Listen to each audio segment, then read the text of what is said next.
KBS 1라디오 뉴스레터 K.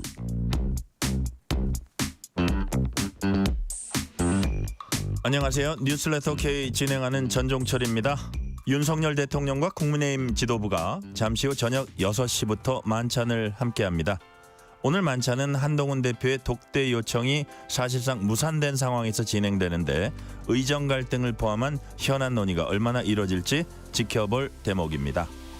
대한축구협회 정몽규 회장과 홍명보 대표팀 감독이 오늘 국회 문체위 현안 질의에 출석해서 감독 선임 과정을 비롯한 각종 논란에 대해서 해명을 했습니다. 관련 내용 포함한 정치 현안들, 정치 토크 코너와 이어지는 허은하 개혁신당 대표 인터뷰에서 자세히 짚어봅니다. 문자 샵 9730, 짧은 문자 50원, 긴 문자는 100원, 어플리케이션 콩으로 보내시면 무료입니다. 유튜브 KBS 1라디오 계정 채팅으로도 얘기 나누실 수 있습니다. 문자 보내주시면 추첨을 통해서 커피 쿠폰 보내드릴 테니까요. 여러분의 이야기도 많이 들려주세요. 뉴스레터 K 지금부터 시작합니다.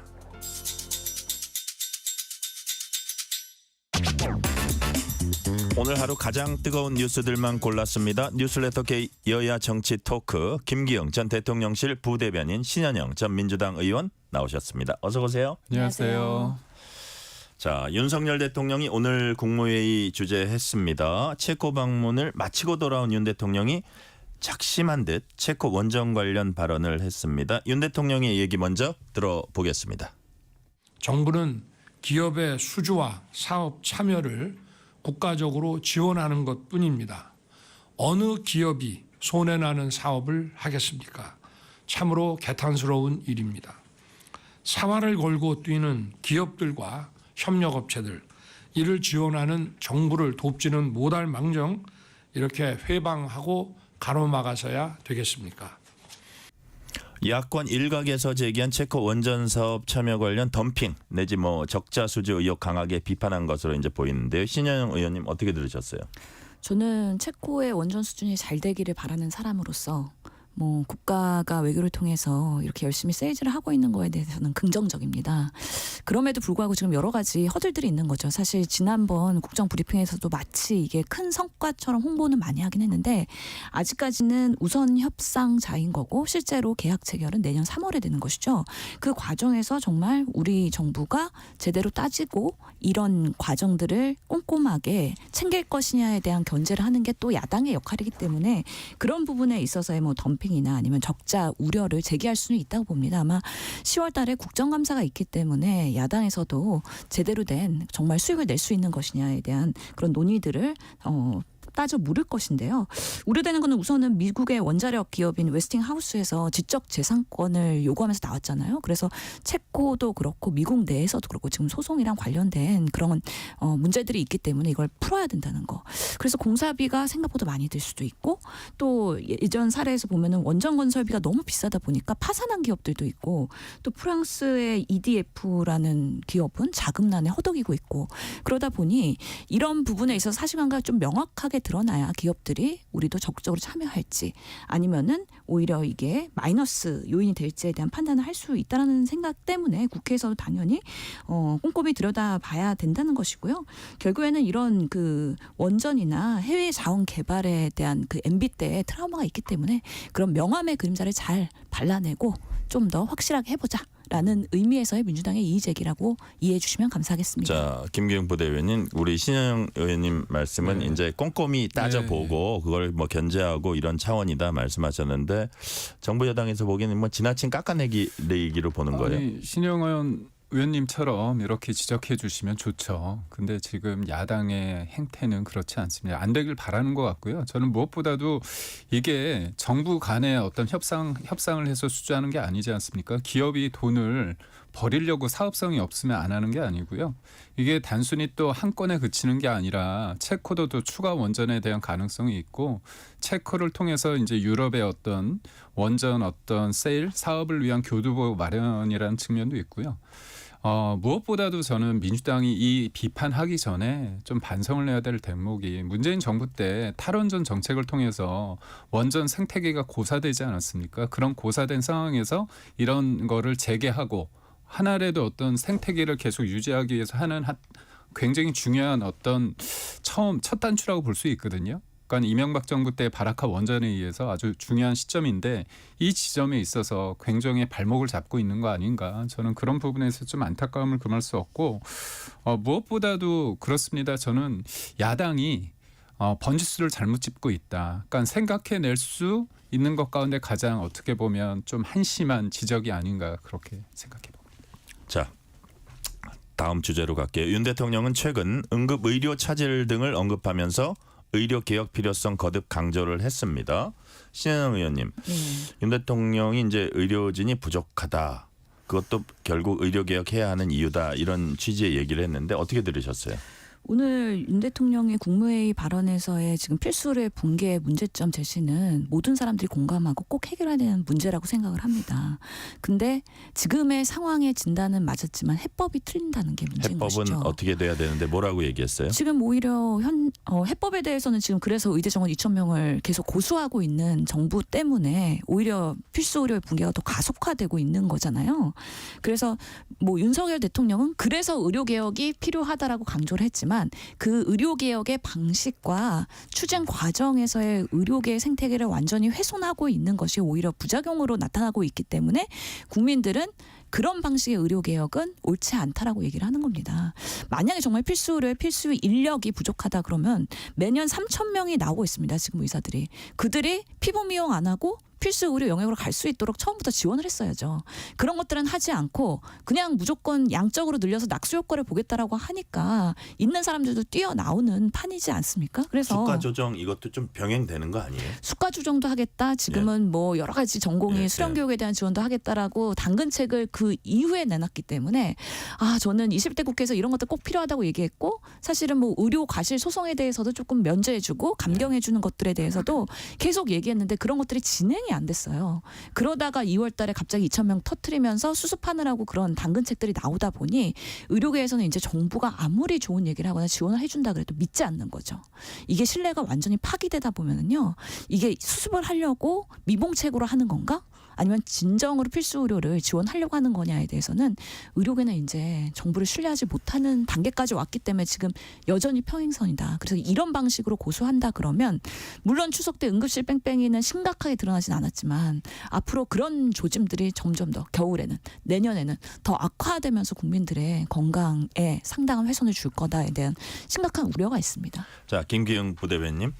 일단 의사들이 테이블에 앉아야 될 것 같아요. 의사를 네. 두고 개문발차 과연 할 수 있을까 이런 생각이 드는데 그렇다면 요번에 어떻게 해야 됩니까? 추석 때 그렇지만 작지만 어떤 희망 가능성을 좀 엿봤거든요. 그러니까 결국은 경증 환자 관련해서 예전에 비해서 추석 연휴 시즌에 비해서 40% 응급실에서 좀 덜 붐볐다, 덜 갔다는 얘기가 있고 또 필수 의료 관련해서 수가를 좀 높여주면서 일반 병원 동네 병원들도 많이 열지 않았습니까? 결국은 이게 뭐냐면 경증 환자는 동네 병원으로 가고 중증 환자는 대형병원의 어떤 상급병원의 응급실로 가는 그런 흐름인데 이번에 그런 게 일정 부분 그런 가능성을 보여줬다는 데 의미가 있고 저는 말씀 주신 것처럼 선후 관계에 있어서의 어떤 그 아쉬움이 있다고 하더라도 지금 정부나 그다음에 국민들이 볼 때 정부에서 불공정한 어떤 보상 부분, 수가 부분이나 예를 들면 사법 리스크 부분 관련해서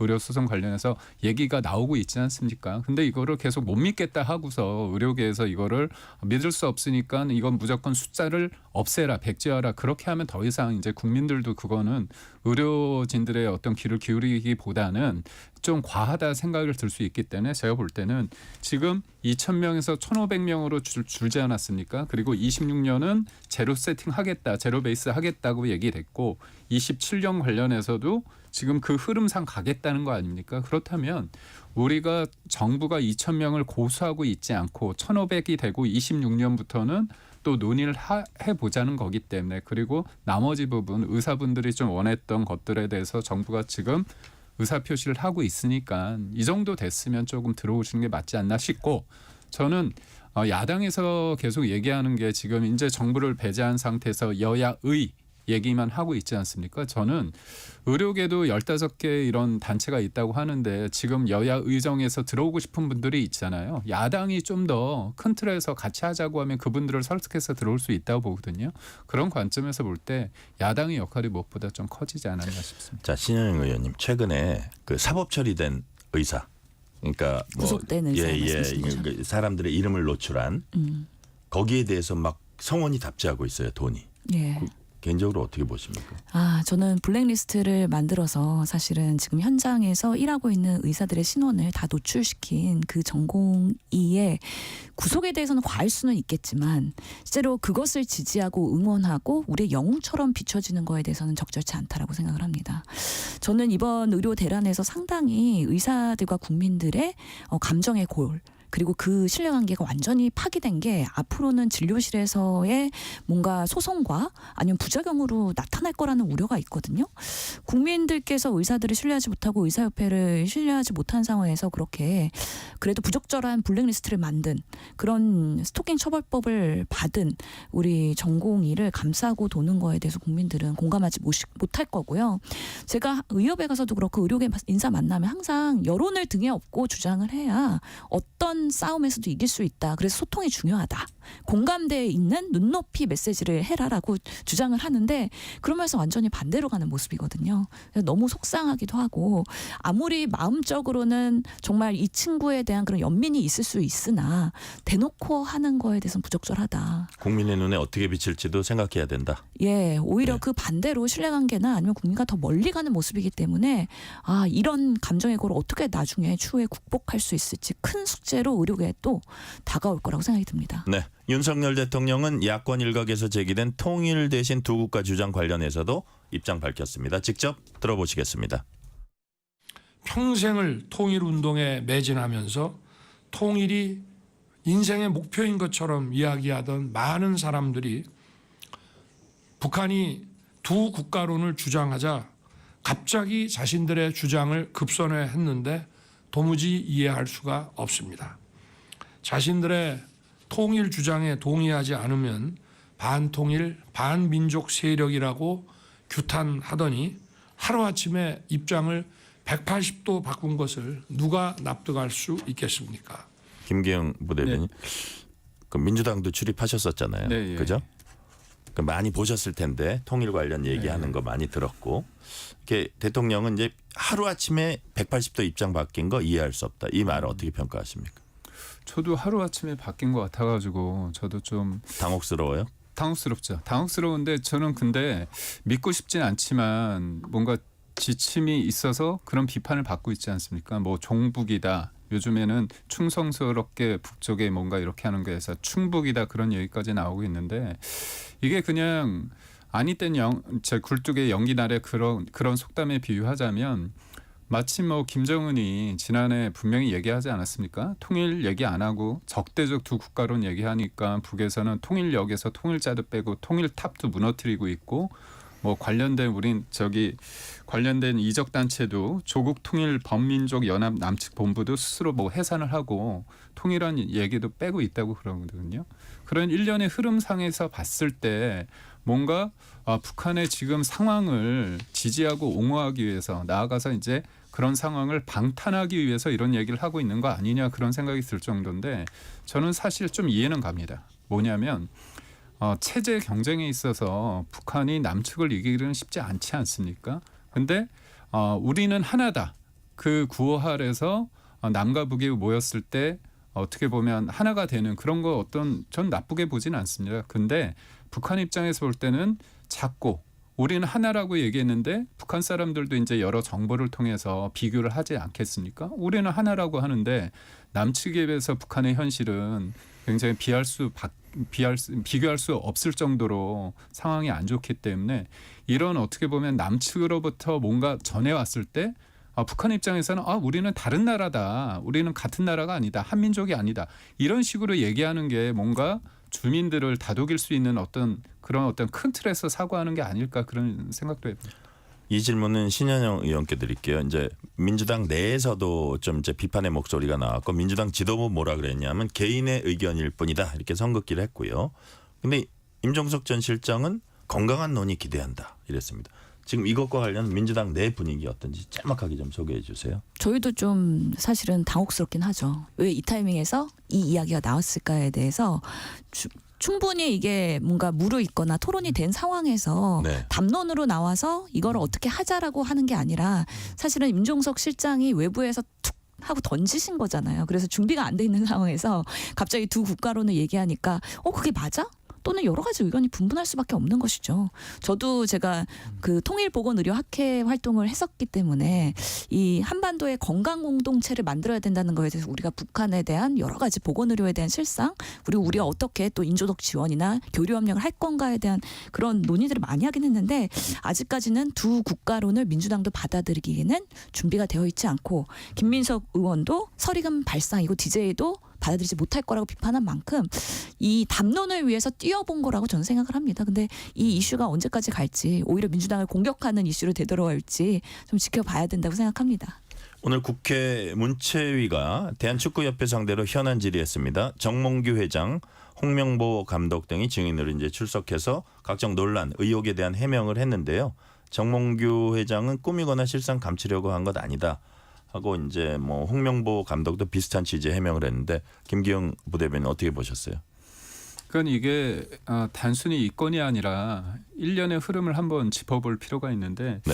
그러니까 2022년 카타르 월드컵에서 저희가 16강에 올랐거든요. 근데 벤투 감독이 그 이후에 사임을 했습니다. 그다음에 이제 그럼 다음 감독이 누굴까 했는데 클리스만 감독이 선임이 됐어요. 근데 그때 반응이 좋지 않았습니다. 왜냐하면 스타 플레이어인데 이 사람이 전략적인 어떤 사고를 가지고 감독으로서의 어떤 경력은 크게 있지 않았고 네. 또 그분이 뭐 어떤 계약을 하고 일방적으로 그냥 자기 SNS에 사임한다고 해서 무책임하다. 그런 사람이 과연 제대로 할 수 있을까에 대한 어떤 여론이 비등했는데 아니나 다를까 성적도 아시안게임 관련해서 준결승에서 이렇게 좋지 않은 성적이 나오고 그래서 11개월 만에 사퇴했습니다. 네. 그 다음에 이제 그렇다면 또 외국인 감독을 누굴 할까 그래서 축구협회에서 알아봤는데 그 사이에 황선홍 감독을 잠시 썼어요. 그렇죠. 예. 근데 그분이 이제 23세 이하 축구대표 감독님인데 그분을 데려와서 뭔가 썼는데 잘했어요. 1승 1무인가요? 잘했는데 문제는 이분이 23세 그 감독을 잠시 꿔다 쓴 건데 결국은 그 져가지고 그 올림픽 무대 못 나가게 됐습니다. 그래서 그런 여러 가지 상황이 악재인 상황이 이렇게 어떤 축구 대표팀의 감독을 운영하는 데서 문제가 있다고 하는데 급기야 이제 외국인 감독을 얘기하는데 나머지 감독은 뭐 면접도 하고 뭐 만나기도 했는데 홍명보 감독은 면접과 발표가 없었다. 네. 그런 가운데서 이렇게 좀 두루뭉술하게 선임이 된 거 아니냐. 그렇게 해서 이제 축구 팬들이 불만이 많았거든요. 그러니까 이게 어떤 단순한 하나의 사건이 아니라 일련의 흐름 속에서 정몽규 축구협회장과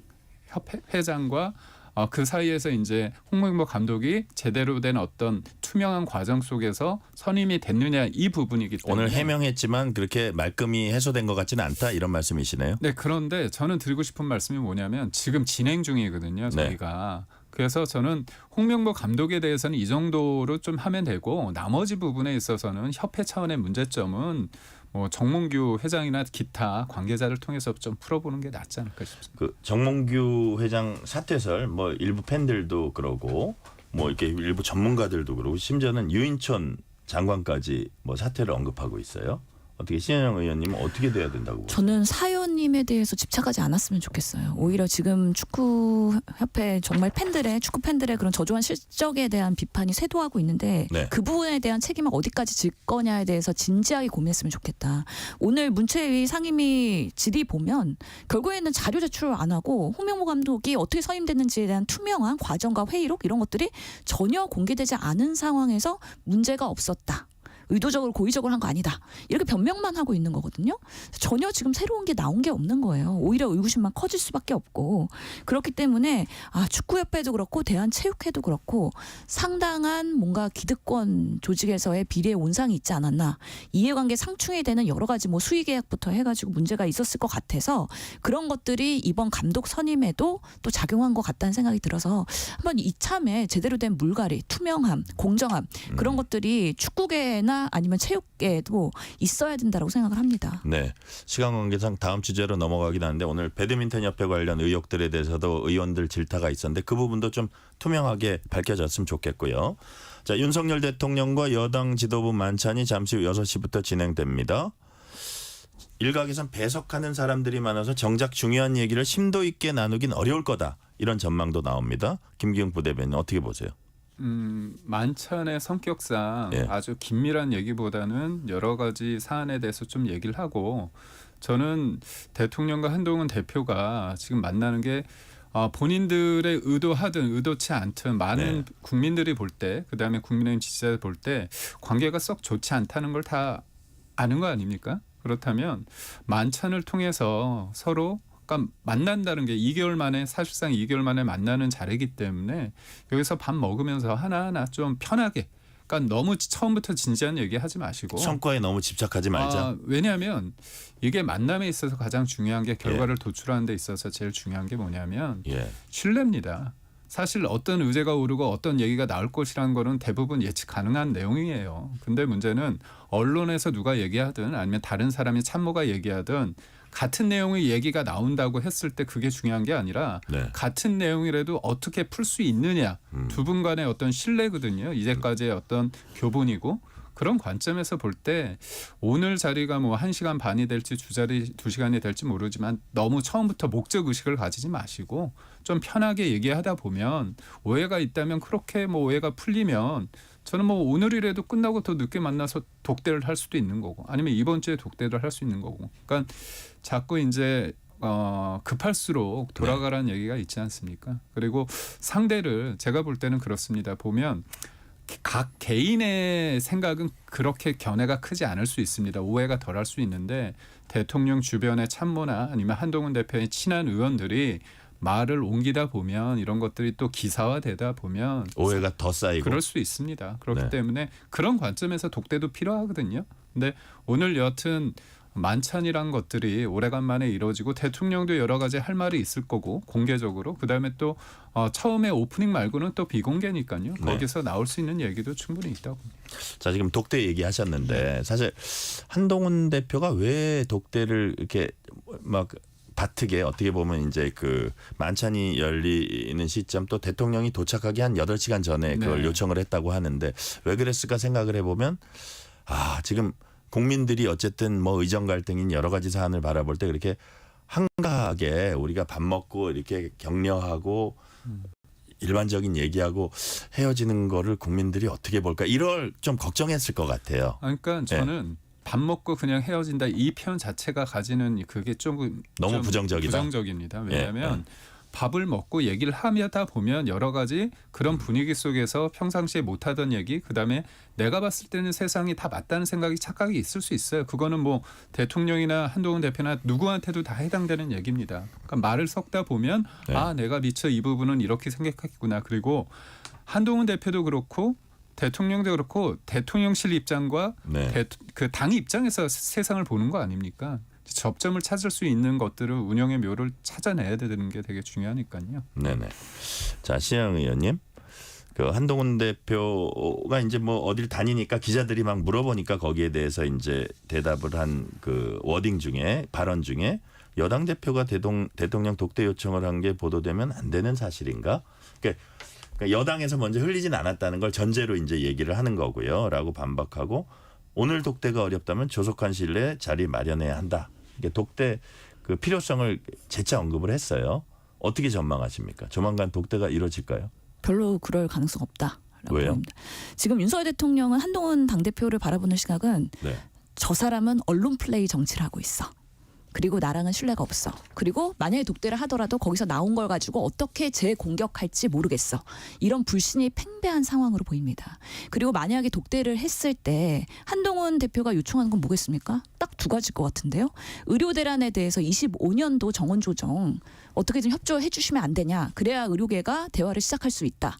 한 가지랑요. 두 번째는 김건희 여사 특검법 어떻게 하실 거냐. 이것도 거부하실 거냐. 아니면 지금 공천 개입 등 분위기가 많이 안 좋은데 계속 이렇게 방어하실 거냐. 이런 긴밀한 얘기를 할 수밖에 없거든요. 사실 기자들의 질문에도 한동훈 대표가 뭐라 그러냐면 독대하게 되면 그 얘기도 할 겁니까? 했더니 김건희 여사 문제도 아마 논의하게 될 것 같다 이렇게 얘기했거든요. 그렇죠. 독대를 했는데 당대표가 그런 얘기를 못한다 그러면 여당의 당대표로서는 정말 안 그래도 지난 2달간의 리더십이 정말 기대에 못 미쳤는데 오히려 비판이 쌓일 수밖에 없어서 그런 얘기를 할 수밖에 없는 한동훈 대표의 그 상황 그리고 윤석열 대통령께서는 그런 이야기를 듣고 있어야 되는 독대의 상황 그런 것들을 원하지 않으실 거예요. 그래서 지금 타이밍에서 독대가 이루어진다는 거는 별로 가능성이 없다고 전망을 하긴 하는데 저는 예상컨대 오늘 만찬에서는 민감한 얘기나 뭐 그런 얘기 전혀 안 나올 겁니다. 이게 한국 사람들의 정서가 밥 먹으면서 뭔가 민감한 얘기하거나 듣기 싫은 얘기하다 보면은 체하거든요.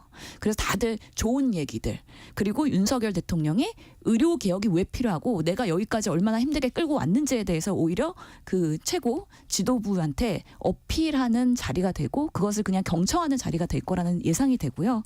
근데 그래도 시간이 지나면서 지금 뭐 뉴스토마토부터 해갖고 김건희 여사의 공천 개입에 대한 이슈들이 점점 커질 것이고 또 한동훈 대표가 봤을 때는 시간이 지나고 겨울이 되면은 의료 대란이 더 커질 거라고 생각해서 시간은 우리 편이라고 생각하는 거 아니겠어요? 그래서 어느 당이나 아니면은 지금 국정 지지율이 떨어지거나 불리한 쪽이 나중에는 오히려 그런 독대를 요청하고 서로의 협조를 구할 가능성도 있다. 그래서 조금 더 시간이 지나봐야 된다라고 생각이 듭니다. 조금 더 시간이 지나야 더 불리하고 더 상황이 안 좋으면 독대할 수 있다 이제 말씀을 하셨는데 불신 팽배한 불신 만약에 팽배했다 좀 불신이 있다고 할 때 그게 오늘 식사 자리나 이런 것 통해서 풀릴 수 없는 거라고 보시는 거예요, 김기영 부대변인? 풀릴 수 있죠.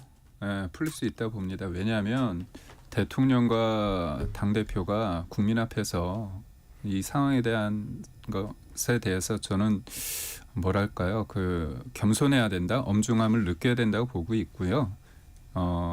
궁하면 변하고 변하면 통하고 변하면 오래 간다는 얘기가 있는데요. 이게 저는 뭐 단순히 지지율을 떨어져서 그게 아니라 이 의료 개혁에 있어서 저는 그래요. 뭐냐면 대통령에 대해서 뭐 지지하고 뭐 그런 걸 떠나서 대통령이 왜 25년 관련해서 한동훈 대표와 입장이 다를 수밖에 없느냐. 이거는 현실적으로 수시 전형이 이루어지고 25년 맞아. 이거에 대해서 조정을 하게 되면 지금 26년은 아예 안 할 가능성도 있고요. 그러면 27년이지 않습니까? 27년을 하자는 거잖아요. 근데 27년도에 어떻게 합니까? 지금도 이 정도로 저항이 센데 대선을 앞두고 어떻게 가능합니까? 결국 지금의 상황에 대해서 힘들지만 하나하나 이렇게 넘겨가는 과정 속에서 지지율이 떨어질지언정 국민의 어떤 생명과 건강을 관리하고 지켜내는 선에서 이거를 뭔가 동력을 유지하기 위해서는 25년은 현실적으로 받아들이기 힘들다. 이 부분에 있어서 저는 역으로 제가 만약에 한동훈 대표라면 25년에 대해서는 쐐기를 하고 정부 입장을 하고 나머지 부분에 있어서 좀 더 의료계의 어떤 입장을 대변하면서 의료계를 좀 끌어들일 수 있는 안을 하는 게 현실적이지 않을까. 근데 그 기준이 되는 거기 쐐기를 계속 움직이고 있거든요. 그러다 보니까 이제 정부나 대통령실 입장에서는 한동훈 대표의 이 안이 도리어 이제까지 7, 8개월 동안 많은 분들의 노고를 통해서 국민들이 참아오면서 했던 의료 개혁의 동력이 사그러들지 않을까에 대한 우려가 있다는 거죠. 이건 단순히 대통령의 고집을 넘어서 이건 해내야 되는데 이 부분에 있어서 어떤 이견, 생각이 다를 수 있다. 그렇기 때문에 이거를 자꾸 대결 국면이 아니라 입장이 다르기 때문에 이런 부분은 또 그렇게 봐주시면 어떨까 싶습니다. 자, 시간은 다 됐는데 지금 2025년을 쐐기를 받고 이렇게 의료계의 어떤 테이블에 앉기를 요구한다.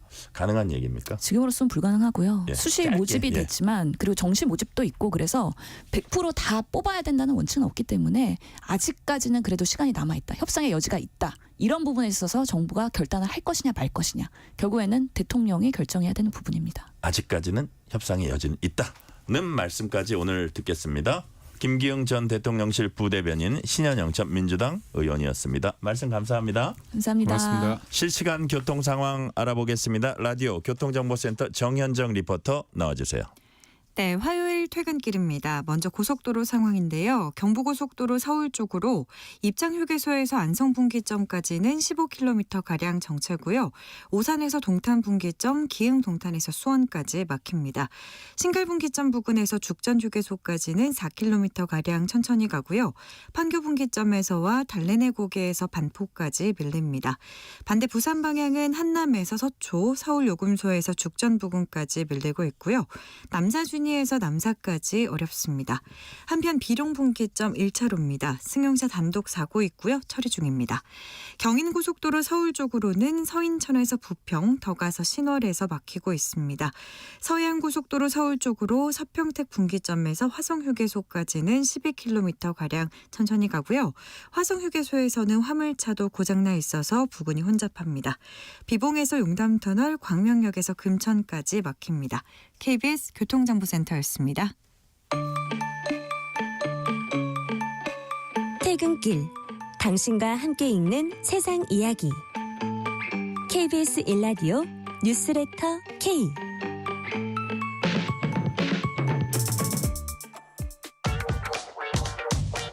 뉴스의 진수를 보여주는 인터뷰. 뉴 진수. 인공지능의 기술 발전과 함께 최근 몇 년 새 AI를 구현할 반도체가 재조명을 받고 있습니다. 최근 전 세계 반도체 기업 수장들이 타이완에 모여서 AI 미래에 대한 의견을 주고받았는데요. AI 반도체 혁명에서 타이완을 빼놓고 얘기할 수 없다 하는데 공감대를 이뤘습니다. 세계 반도체 시장이 왜 타이완에 주목하는지, 또 글로벌 IT 기업들이 천문학적인 돈을 투자해서 AI 경쟁에 뛰어드는 이유는 뭔지, KBS 다큐멘터리 더 보다에서 이 문제 현장 취재한 KBS 시사제작국 이지은 기자와 얘기 나눠봅니다. 이지은 기자 어서 오세요. 네, 안녕하세요. 자, AI 시장이 급성장하면서 AI 반도체에 대한 관심도 커졌습니다. 기존 반도체와 AI 반도체 어떤 점이 다릅니까? 일단 기존 반도체라고 하면은요, 우리 전자기기에 들어가는 게 반도체로 알려져 있잖아요. 네네. 그 보통 이제 컴퓨터 PC를 이제 두고 보면은 CPU라고 하는 중앙 처리 장치가 있을 수 있고요. 또 그리고 거기서 이제 데이터들을 저장할 수 있는 메모리 반도체로서 DRAM 같은 것들이 대표적인 이제 반도체로 알려져 있는데, 특히 이제 메모리 분야에서 삼성과 SK하이닉스가 세계 1, 2위다 보니까 우리에게 친숙한 이제 반도체가 이 메모리 반도체일 수가 있고요. 네네. 반면에 이제 AI 반도체라고 해서 새롭게 이제 부상한 반도체들은 AI를 학습시키고 AI 기술을 구현시킬 수 있는 시스템 반도체를 말하는데, 대표적으로 엔비디아의 GPU가 있습니다. 네. 자, AI 반도체 급부상으로 반도체 생태계가 완전히 바뀌었다, 이런 얘기도 하는데 이건 무슨 얘기예요? 일단 이 AI 이 연산이라고 하는 게 기존의 데이터 양보다 훨씬 더 많은 양의 데이터를 처리해야 하기 훨씬 더 때문에 방대하다. 네, 방대한 양의 데이터를 처리해야 되기 때문에 기존의 이 중앙 처리 장치인 CPU로는 좀 한계가 있다는 게 이제 확인이 된 거거든요. 네.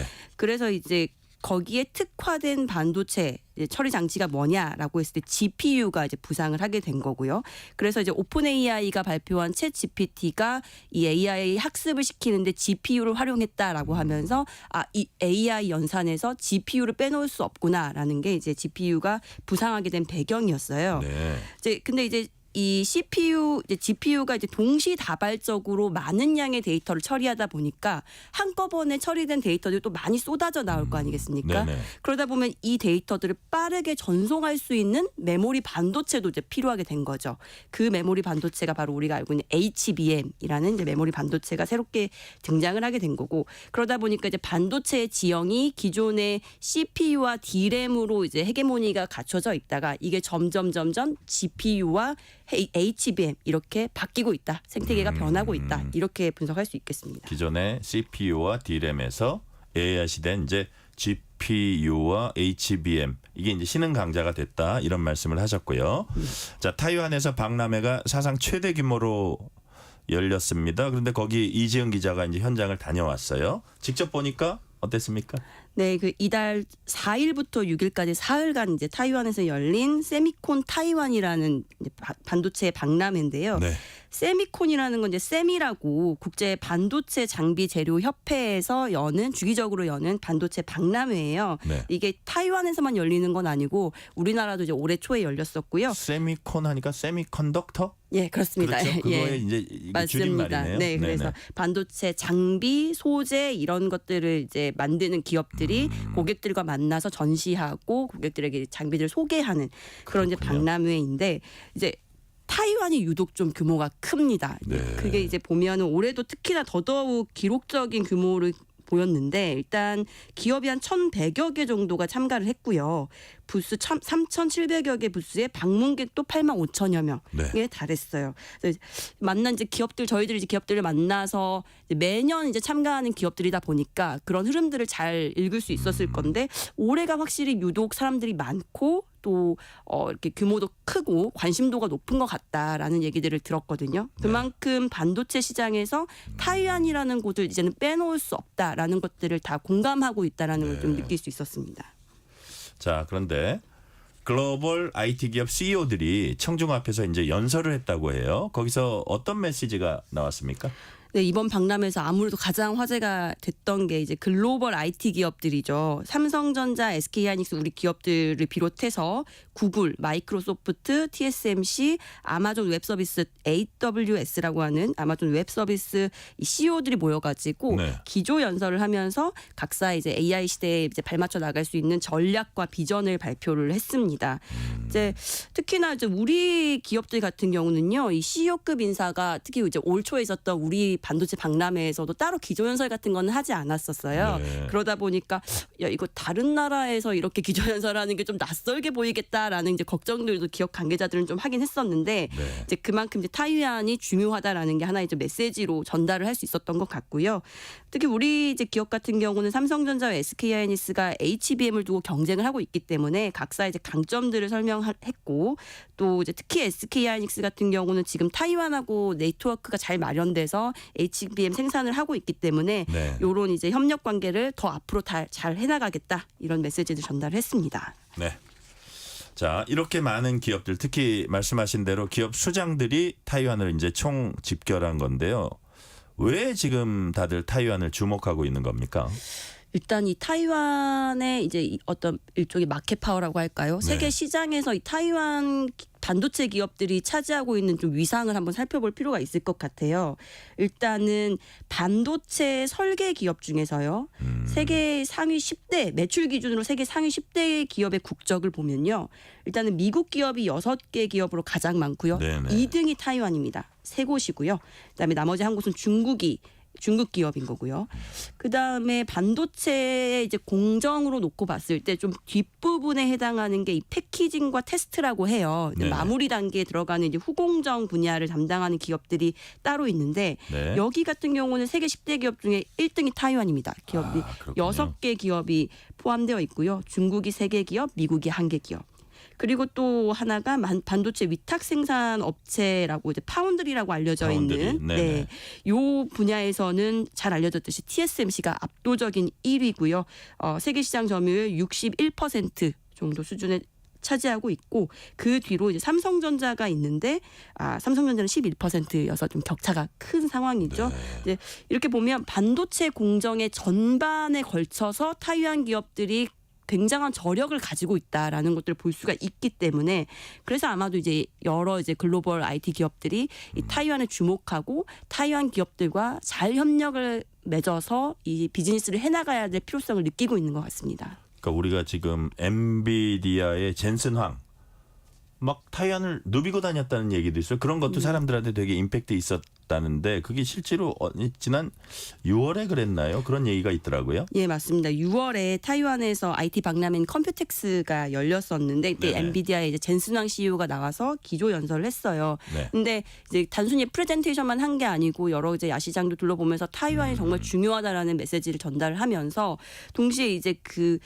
타이완의 이제 아주 이제 유력 기업이죠. TSMC의 설립자 모리스 창과 저녁 식사를 한 장면들이 좀 매체들의 포착이 됐던 모리스 거예요. 창하고. 예. 예, 그래서 예. 이제 이 TSMC 모리스 창과 친분이 있다라는 것들을 자연스럽게 좀 과시할 수가 있었고 네. 그러다 보니까 엔비디아라는 회사가 지금 AI 시장에서 어떻게 보면 대장 역할을 하고 있는데 네, 네. 이들조차도 지금 타이완 특히 TSMC와의 관계를 굉장히 중시 여기는구나. 그러니까요. 우리들도 여기에서 이제 소외돼서는 안 되겠다라는 생각들을 가지고 있는 것 같습니다. 자, 그러니까 이게 되게 상징적인 모습일 수 있었을 것 같고요. 저희는 지금 KBS 이지은 기자와 AI 반도체 전쟁, 세계가 타이완을 주목하는 이유를 주제로 얘기 나누고 있습니다. 이지은 기자, 자 이미 주도권을 선점한 회사들도 있을 텐데 그렇다면 현재 AI 반도체 시장 구도를 한번 그려본다면 어떻습니까? 네, 일단 현재 판세를 보면 AI 연산에서 일단 GPU는 빼놓고 할 수가 없기 때문에 네네. 엔비디아의 GPU가 시장에서 독점적인 위치를 차지하고 있다라고 볼 수 있고요.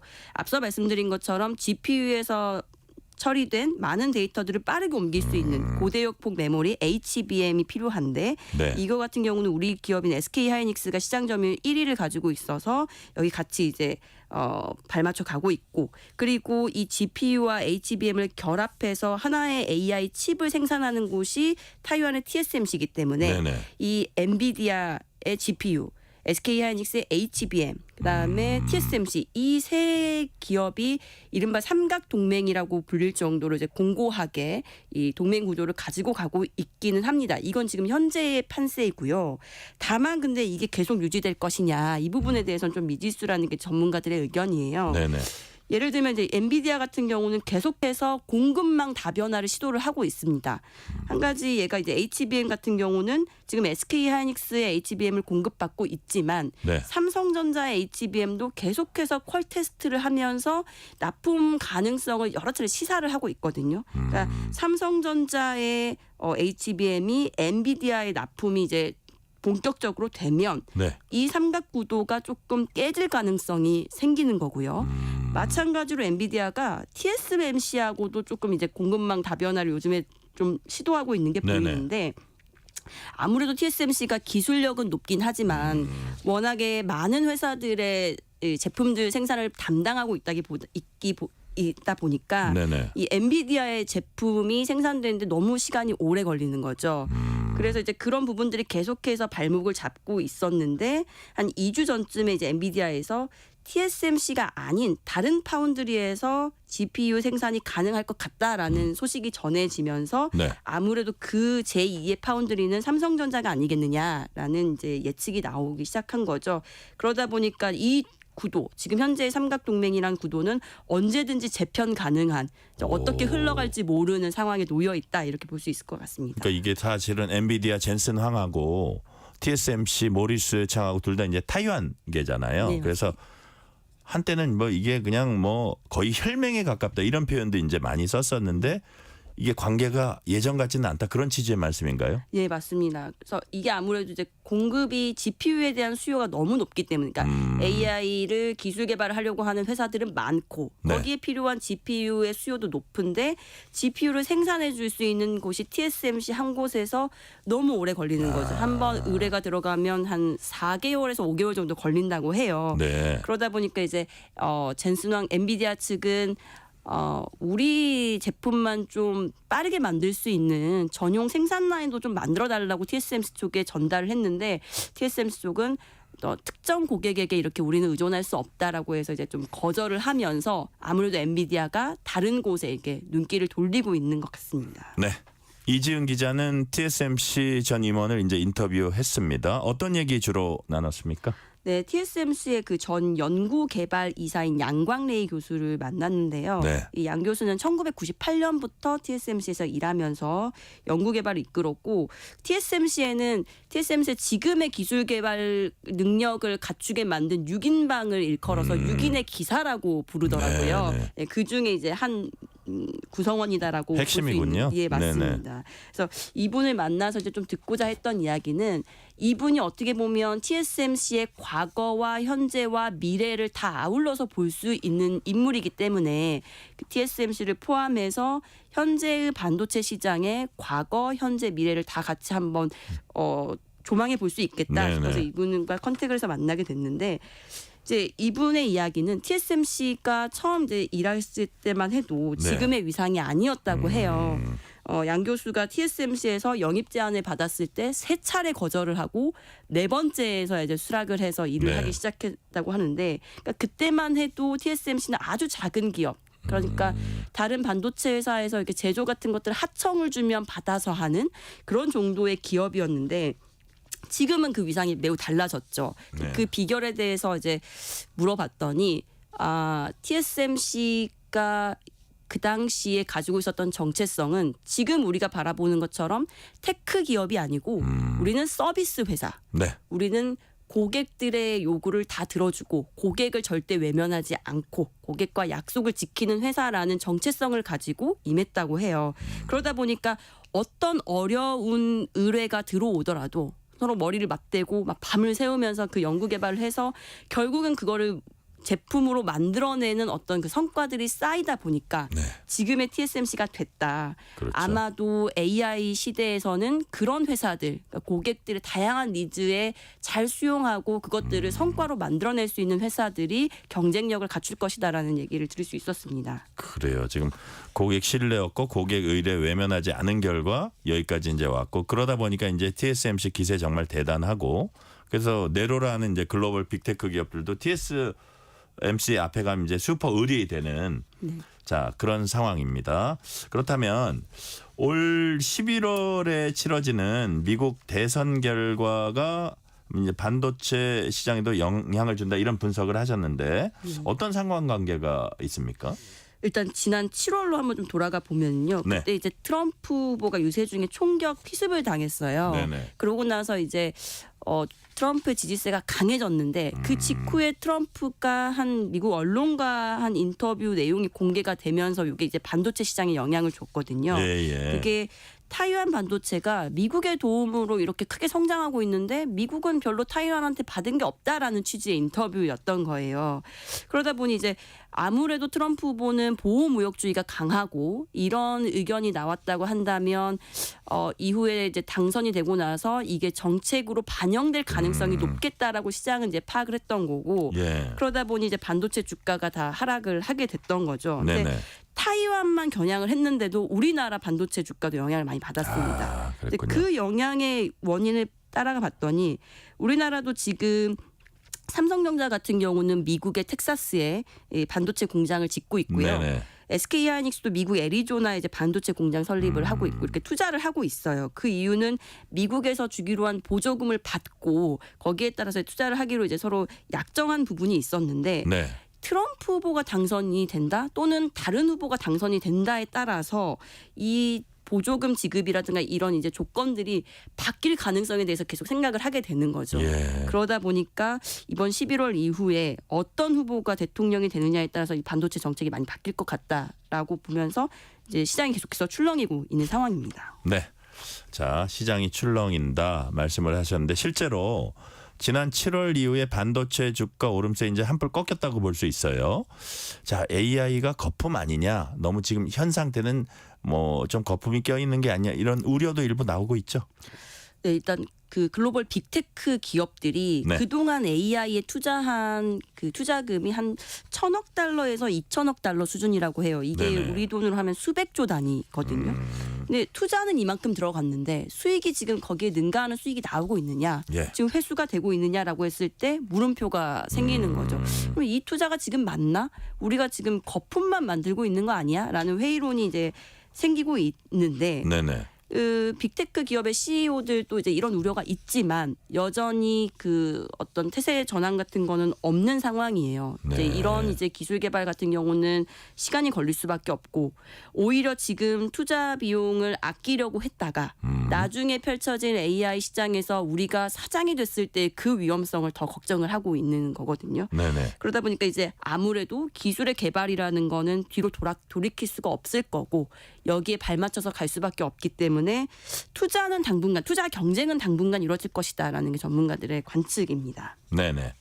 자, 이제 자세히 지금 이지은 기자로부터 AI 반도체 설명을 듣고 있는데 어느덧 시간이 한 1분 반 정도 남았는데요. 그렇다면 AI 헤게모니 전쟁에서 결국 우리 기업이 헤쳐나가야 할 부분은 이것이다. 어떤 건가요? 뭐 여러 기업이 있겠지만 일단은 이 투자 경쟁에서 이제 참여할 수 있는 규모로 따졌을 때 이제 두 곳 정도를 압축할 수가 있는데요. 네네. 삼성전자와 SK 하이닉스겠죠. SK 하이닉스는 이제 일단 HBM에서 선도를 하고 있기 때문에 이 분야 잘하자라는 게 일단은 내부의 분위기라고 하고요.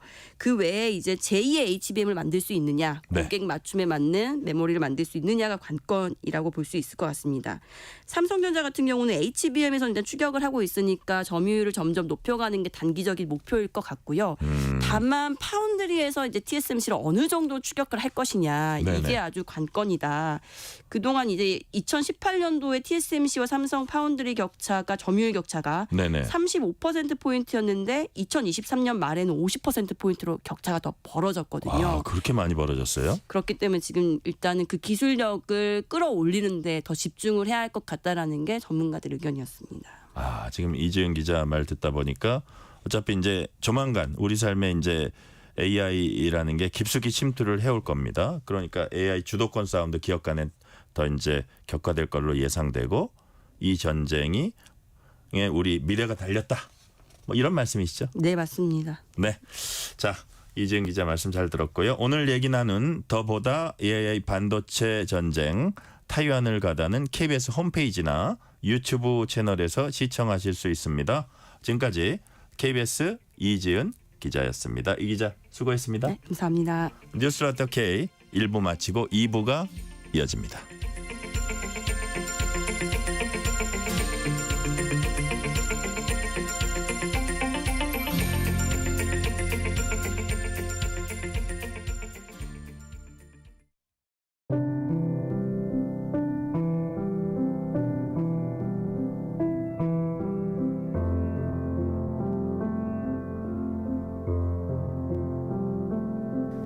KBS 라디오 연중기획 희망충전 대한민국 605번째 이야기.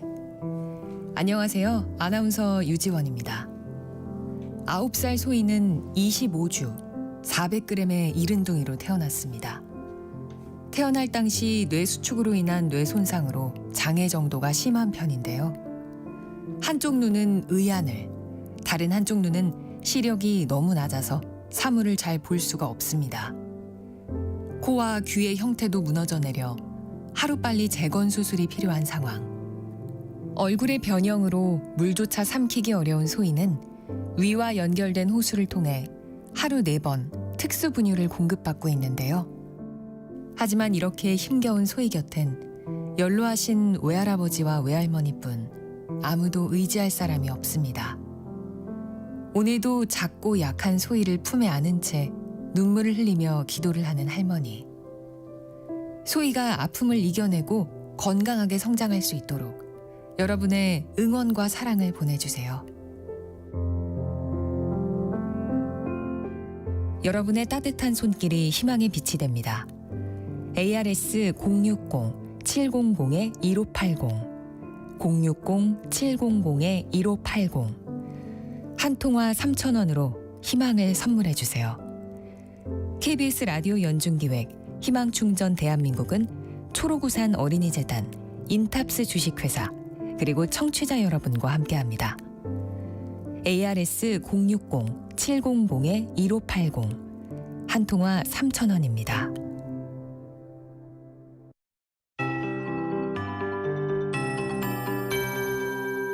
KBS 58분 날씨. 따사로운 가을볕이 내리쬐는 하루였습니다. 오늘 서울의 아침 최저 기온 15.6도로 시작해서 낮 최고 기온은 26.9도까지 올랐는데요. 내일도 아침과 낮과 밤의 기온차가 크게 벌어지겠습니다. 내일 아침 기온은 서울과 대전 18도, 대구 17도로 오늘보다 2에서 5도 정도 높겠고요. 평년보다도 조금 더 높겠습니다. 낮 기온은 서울 27도, 대전과 대구 28도로 평년 이맘때보다 조금 더 높겠습니다. 당분간 낮 기온이 전국 대부분 지역에서 25도에서 30도로 올라 낮더위가 이어지겠고요. 일교차가 크게 벌어지겠습니다. 감기 걸리지 않도록 건강관리 잘해 주셔야겠습니다. 현재 전국 하늘 대체로 맑게 드러나 있는데요. 내일도 전국이 가끔 구름 많다가 오전부터는 차차 흐려지겠습니다. 오늘 저녁까지 경북 남부 동해안과 울산, 내일 오후부터 밤 사이에는 전남 남해안과 영남 해안, 경남 동부 내륙과 제주도에는 가끔 비가 내리겠습니다.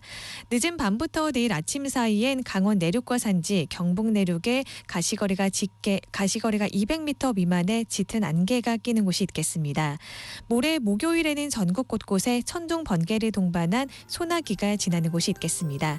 현재 서울의 기온은 25.6도입니다. 조하늘입니다.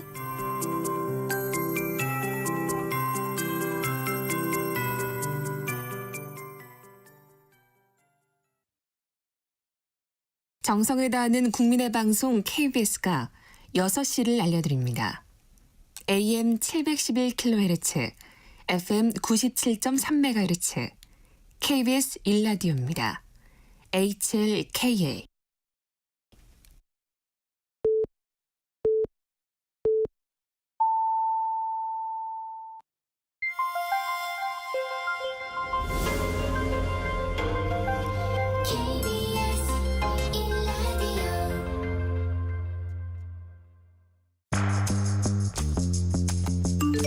여러분은 지금 퇴근길 시사편지 한 장, KBS 1라디오 뉴스레터 K를 듣고 계십니다.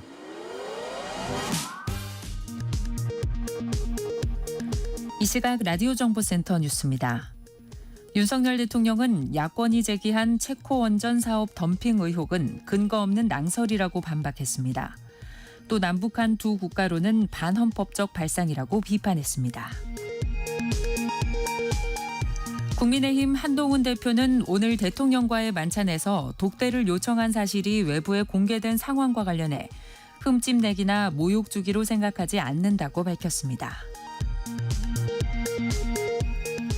더불어민주당 이재명 대표는 오늘 다음 달 16일 기초단체장 재보궐선거가 열리는 전남 영광과 곡성을 찾아 지방정부 예산을 활용한 주민 기본소득 시범 도입을 추진하겠다고 밝혔습니다. 서울중앙지검은 도이치모터스 주가 조작의 공범으로 2심까지 유죄를 선고받은 이종호 전 블랙펄 인베스트먼트 대표가 검찰 수사가 시작된 직후 김건희 여사 측과 40여 차례 전화와 문자를 주고받은 통신 내역을 확보했습니다. 김건희 여사에게 고가 가방을 건넨 최재형 목사에 대한 검찰 수사심의위원회가 진행되고 있습니다. 수심이 판단에 따라 고가 가방 사건 최종 처분도 영향을 받을 것으로 보입니다. 지금까지 라디오 정보센터 뉴스 편유희였습니다.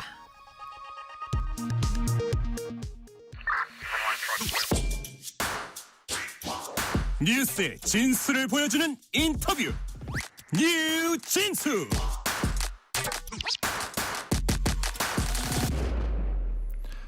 국민의힘 김영선 전 의원의 공천과 낙천 과정에 대통령 부인 김건희 여사가 관여했다는 의혹이 야권을 중심으로 제기됐습니다.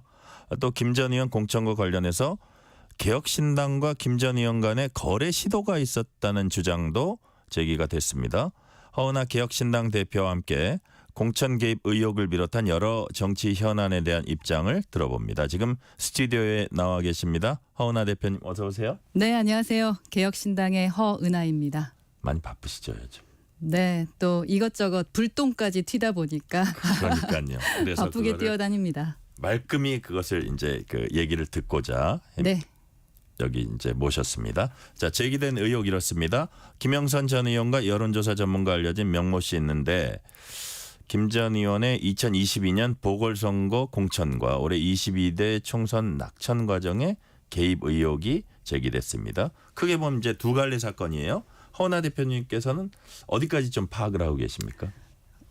이제 전반적인 사정은 다 파악을 좀 한 것 같습니다. 네네. 그러나 예. 당대표로서 얘기 드릴 수 있는 부분과 그렇지 못한 부분이 좀 있는 것 같고요. 네. 우선은 좀 다 파악을 했습니다.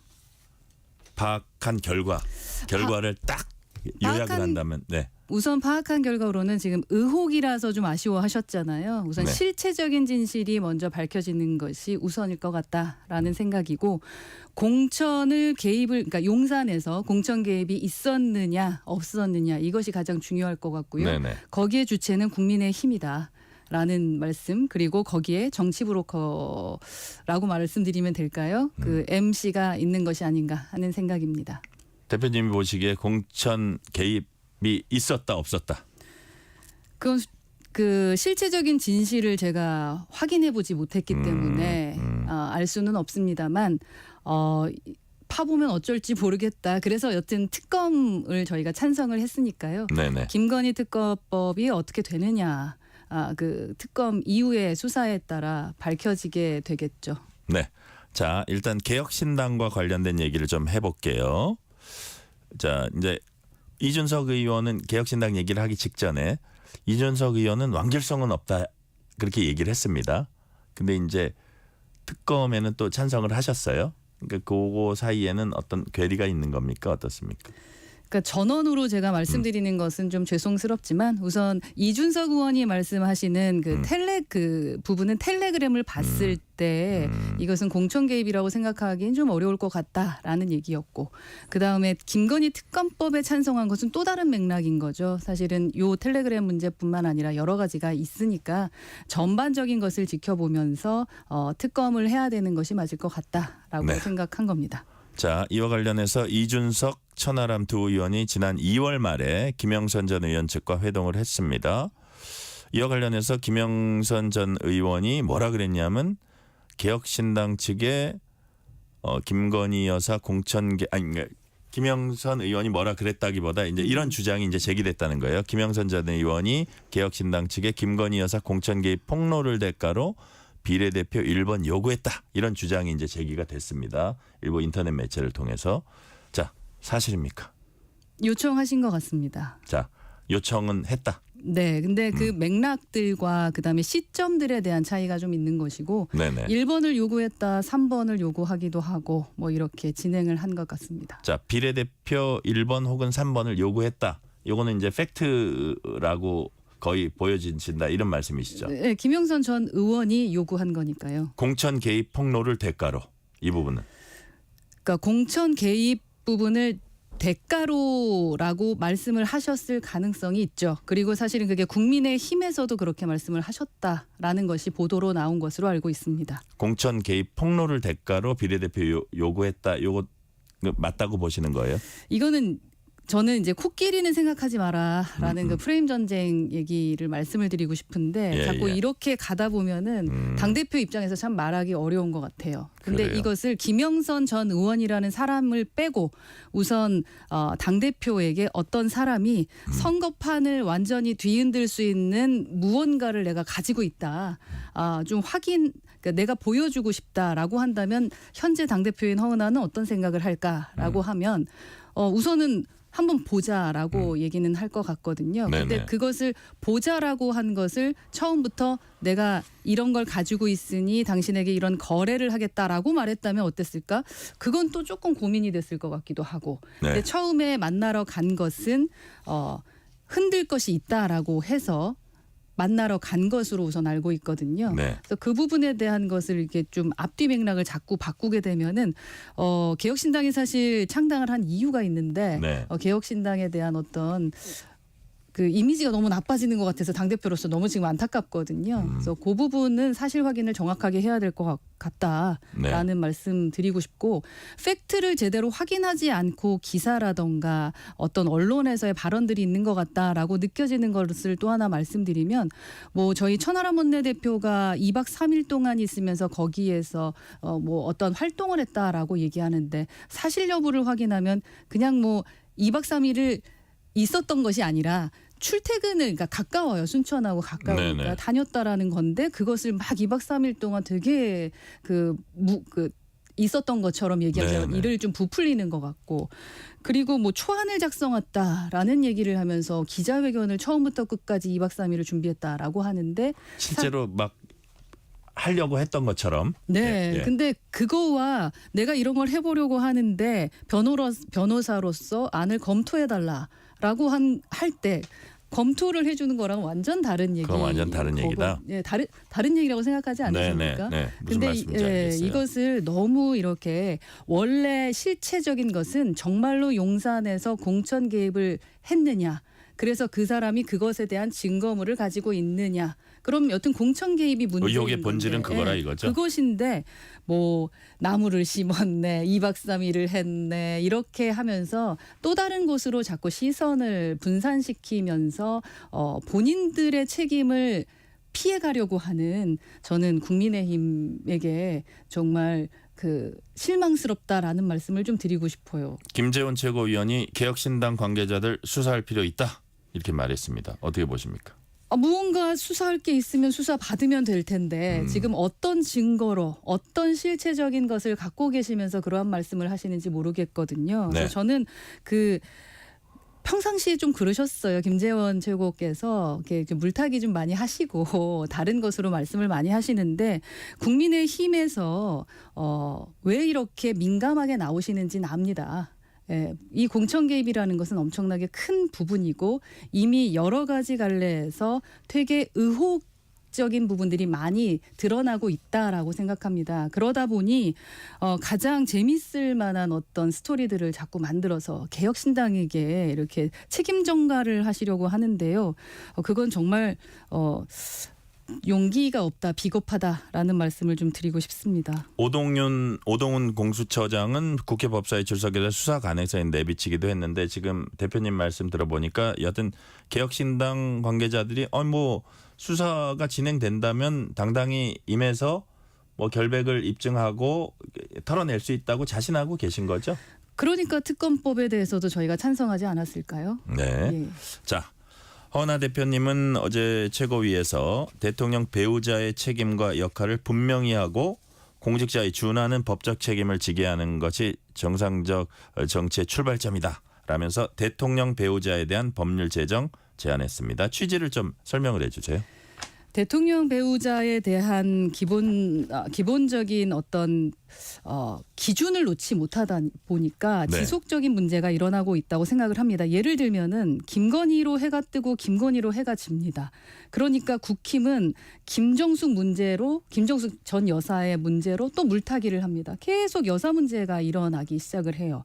그래서 국회가 일은 안 하고 지속적으로 여사 문제를 가지고 물타기를 하고 있다라고 생각을 저는 하고 있습니다. 그렇다면은 대통령의 배우자의 문제를 본질적으로 해결해야 되지 않겠느냐. 저는 그런 생각을 하고 있고 그러한 본질적 문제 해결을 하고 있는 게 바로 미국의 대통령 배우자법이 있습니다. 그렇다면 연방법 3편의 105조에 있는 그 부분을 저희가 좀 차용하면 어떻겠느냐. 네. 우리도 법안을 내야 된다라고 생각을 하는 거거든요.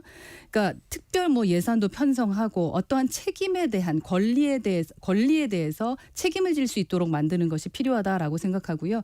그래서 미국의 낸시 레이건은 마약 퇴치 운동을 한다거나 바바라 부시 같은 경우 문맹 퇴치 운동을 했고 또 우리가 잘 아는 미셸 오바마 같은 경우는 빈곤 퇴치 운동을 하더라도 문제가 없이 진행이 됩니다. 근데 우리나라에서 예를 들어 이순자 여사의 심장재단이나 이휘워 여사의 유엔총회 참석, 김윤옥 여사의 한식세계화 추진단장 활동, 그리고 김정숙 여사의 인도 타지마할 방문 이런 거 엄밀히 따져보면 월권일 수 있거든요. 저희 일반적으로 심적으로 화가 많이 났었던 게 마포대교에서 우리 김건희 여사께서 뭔가 공무원들에게 지시 내리는 듯한 모습을 보면서 화가 많이 나신 거가 있습니다. 도대체 여사의 영부인의 권한은 어디까지냐 말이냐 이런 생각을 하고 있기 때문에 저는 법적 지위를 확실하게 부여해서 권한에 맞는 책임을 다하도록 하는 것이 맞다라고 생각합니다. 지금 이제 말씀하신 거 이제 법을 제정해야 더 권한에 대한 책임을 부여할 수 있다는 그 말씀이신데 예를 들어 대통령 부임 만약에 위법행위나 이런 것들이 있을 때 현행 법률 적용에서도 이게 해결할 수 없는 건지 이제 일반 국민들은 이렇게 궁금해할 수 있어요. 그래서 다시 말해서 다른 각도로 얘기하면 영부인 법을 그러니까 대통령 부인 법을 제정해야만 더 원활히 관리할 수 있고 영부인 활동의 적법성도 더 제도적으로 보장할 수 있다 뭐 그런 뜻입니까? 그렇죠. 감정에 휘둘리지 않도록 해야 된다는 거예요. 기준이 명확하지 않기 때문에 예를 들면 명품백에 대해서 그 부분에 대해서 그 수긍하는 국민들이 많지 않잖아요. 예를 들어 선생님 같은 경우에는 그 스승의 날에 카네이션도 하나밖에 못 받습니다. 네. 예, 어머님들한테 뭔가를 받게 되면 법적으로 어긋나기 때문이거든요. 그런데 영부인은 300만 원짜리 그 가방을 받아도 된다라는 것은 도대체 어디에 근거하느냐. 그리고 예를 들어 제가 여러 가지 여사들의 역할들을 말씀을 드렸는데 그 부분이 감정이 좋을 때는 그래 나가셔서 좋은 일 하면 좋지. 라고 얘기가 되지만 예를 들어 지금 김건희 여사에 대해서는 부정적 인식이 많다 보니까 어디를 가서 무엇을 하든 계속 이거는 적법하지 않다, 적합하지 않다라는 평가를 받고 있다라는 겁니다. 그 기준은 어디에 있다는 것이냐라는 것이고요. 그래서 그 미국의 법을 좀 참고해서 저희가 진행을 하면 좋을 것 같다라는 생각입니다. 네. 권익위에서 처벌 근거가 없다고 해서 이 명품백에 대해서 그렇게 평가한 것에 대해 여기서부터 우리가 이제부터 시작을 했으면 좋겠다라는 생각이죠. 그리고 이번에 예를 들어서 저희 지금 뭐 의혹이긴 합니다만 정말로 공천에 개입을 했든 안 했든에 대한 문제가 됐을 때도 여사만의 문제라 그러면 그건 또 법적으로 어떻게 해결을 할 수가 없다라는 얘기들도 있거든요. 네. 그것도 이상하잖아요. 그래서 저희는 좀 명확하게 할 필요가 있을 것 같다라는 생각입니다. 네. 자, 이거는 이제 대통령 배우자에 대한 법률 제정에 관한 말씀이셨고요. 이제 어떤 대통령 부인에 대한 수사 관련해서 좀 관련되면서도 약간 다른 얘기일 수 있는데 어떤 법이 있으면 그 법 자체의 문제라기보다는 법 앞에 평등하게 위법 행위를 다른 사람과 동등하게 따지는 수사당국의 의지가 더 중요하다 이런 주장도 있습니다. 이 부분은 어떻게 보세요? 그렇죠. 이렇게 이제 법치주의인데 결과에 대해서 저희가 인정을 못하는 게 됐다라는 것은 진짜 좀 가슴이 아픈 것 같은데 여튼 사법만능주의에 빠져서는 좀 안 될 것 같고 그래서 이제 검사들의 천국이 된 것 같다라는 얘기들도 있는데요. 여튼 수사로 해결하는 것이 아니라 입법으로 해결하는 정치가 좀 됐으면 좋겠습니다. 그래서 지금은 정치가 실종된 상태이기 때문에 저희도 네네. 법안을 계속 만들어내는 것을 좋아하지는 않습니다만 명확하게 권리를 가진 사람은 책임을 져야 된다라는 부분에서 지금 말씀드리는 거라고 마무리하겠습니다. 네. 이른바 김건희 여사 특검법과 관련해서 개혁신당은 도이치모터스 주가 조작 사건 2심 판결이 나온 뒤에 이제 찬성 입장으로 돌아섰고요. 자, 민주당은 이거 관련해서 국정 개입 의혹을 이제 주요 정치 쟁점으로 삼고 있습니다. 반면에 국민의힘은 탄핵 빌미 만들기, 정치 공세다 이렇게 비판을 하고 있습니다. 자, 두 정당 사이에서 일단 김건희 여사 특검법 관련해서는 야권 쪽의 입장에 이제 같이 가세를 하신 거네요. 네, 그렇습니다. 지금 예. 가세를 하게 된 거죠. 저희 입장에서는 네. 국민께서 더 이상 수사기관을 못 믿겠다라고 말씀하고 계시는 거거든요. 국민을 이기는 정치 그리고 왕은 없다라고 생각을 하고 있습니다. 기존에는 저희는 특검법에 대해서 이렇게 남발하는 것에 대해서는 반대해 왔습니다. 네. 그런데 여론 추이를 지켜봤을 땐 더 이상은 안 된다라는 생각을 한 거죠. 도이치모터스 주가 조작도 마찬가지고 또 그 명품백 문제에 대한 그 검찰 수심이 혐의 없음 결론 이 자체는 국민들에게 인정받기 좀 어려웠었다라고 국민 눈높이와 다르다. 네, 눈높이와 너무 아까 선생님들은 정말 카네이션도 제대로 못 봤는데라는 생각이 들었고 또 마포대교 사건 이 자체가 찬성 결정에 큰 영향을 미쳤다라고 말씀드릴 수 있겠습니다. 마포대교 네. 그 사안도 마포대교 행보도 찬성 결정에 영향을 미쳤다.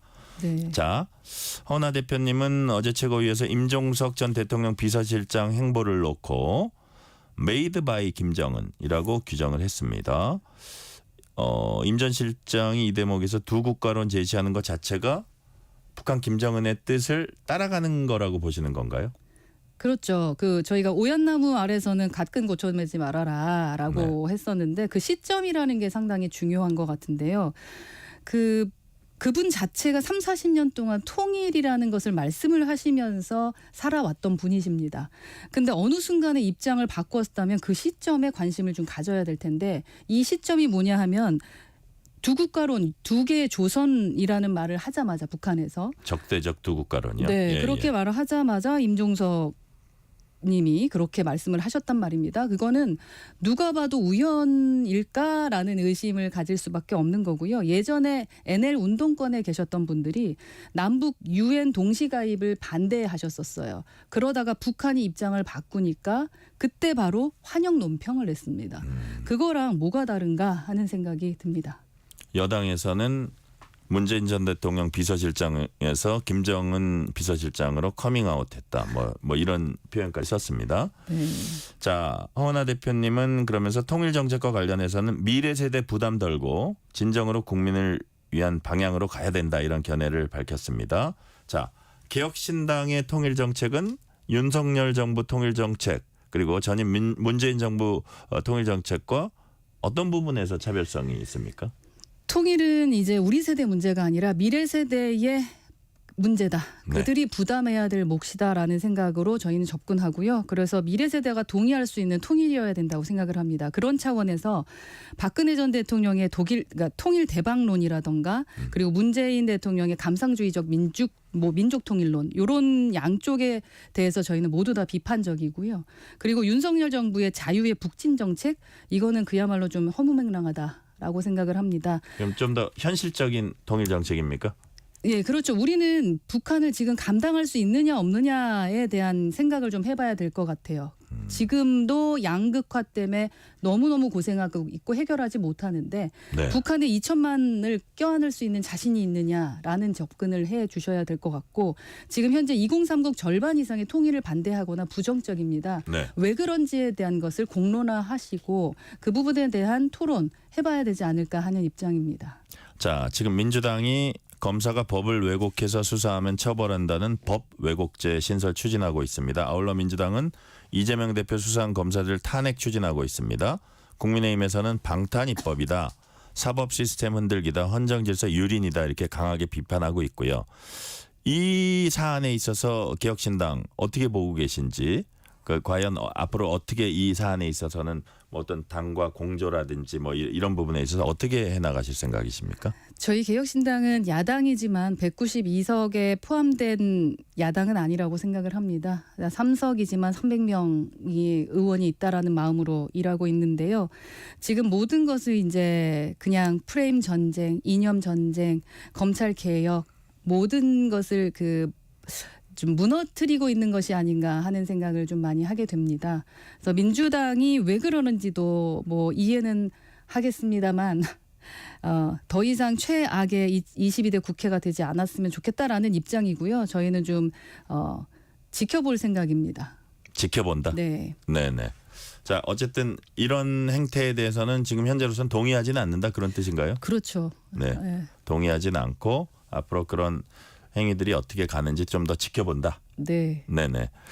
자, 개혁신당의 경우에 교섭단체 이제 구성하지 못하고 있기 때문에 뭐 예컨대 힘 있는 원내 전략 구사하는 데는 좀 애로가 있을 겁니다.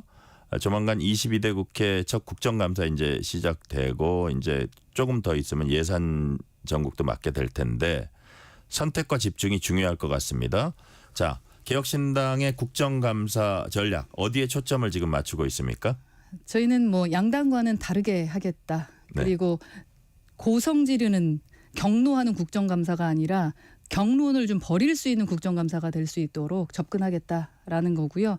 그래서 저희가 개혁신문고를 설치했습니다. 개혁신문고요? 네, 그래서 예. 홈페이지를 좀 개설해서 국정상황실, 국정감사 상황실하고 함께 움직이거든요. 네. 지금 당장 리폼제보.kr에 들어가시면 저희 의원들에게 모두 다 제보를 하실 수가 있습니다. 직접 참여하시고 그 제보된 것을 어떻게 활용하는지에 대한 거를 지켜보는 것도 하나의 재미가 되고 될 수 있지 않을까 하는 생각이 들고요. 네. 제발 이 국정감사에서 소리 지르는 사람들이 스타가 되는 그런 국정감사가 되지 않았으면 좋겠다. 그래서 저희 의원들의 전문성 살려서 좀 실력으로 보여주겠다라는 것이 저희의 선택과 집중입니다. reform 제보.kr 네, 개혁적인 어떤 제보들을 지금 바라고 계신 거군요. 네, 저희 개혁신당 홈페이지에 오셔도 네. 팝업 띄워져 있으니까 그러니까요. 들어가 보실 수 있습니다. 자, 마지막 질문 드릴게요.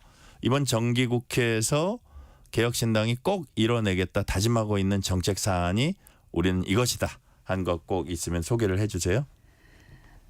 국감이 왜 필요하는구나라는 것을 좀 느낄 수 있도록 해드리겠는데요. 우선 네. 이주영 의원은 응급 의료 패키지법 냈거든요. 그래서 응급 의료 패키지법. 응급실 뺑뺑이 문제 해소하는 부분에 대한 대안 제시한 게 있고요. 네. 이준석 의원은 노인복지법 개정안을 냈습니다. 수도권 노인에게 집중됐던 교통복지와 적자 문제를 해소하자라는 것과 정치선진화법에 대한 것도 법안을 냈거든요. 네네. 그리고 천하람 원내대표 같은 경우 공직선거법 개정안도 냈습니다. 결선투표제를 도입하자라는 부분에 대한 그러니까 다양한 정당이 활성화될 수 있도록 해달라라는 이러한 법안들을 냈습니다. 저희 법안들에 관심 가져주시고 이러한 좀 정상적이고 그리고 정말 세상에 필요한 그러한 법안이 통과될 수 있도록 국민 여러분께서 많은 관심 가져줬으면 좋겠고요.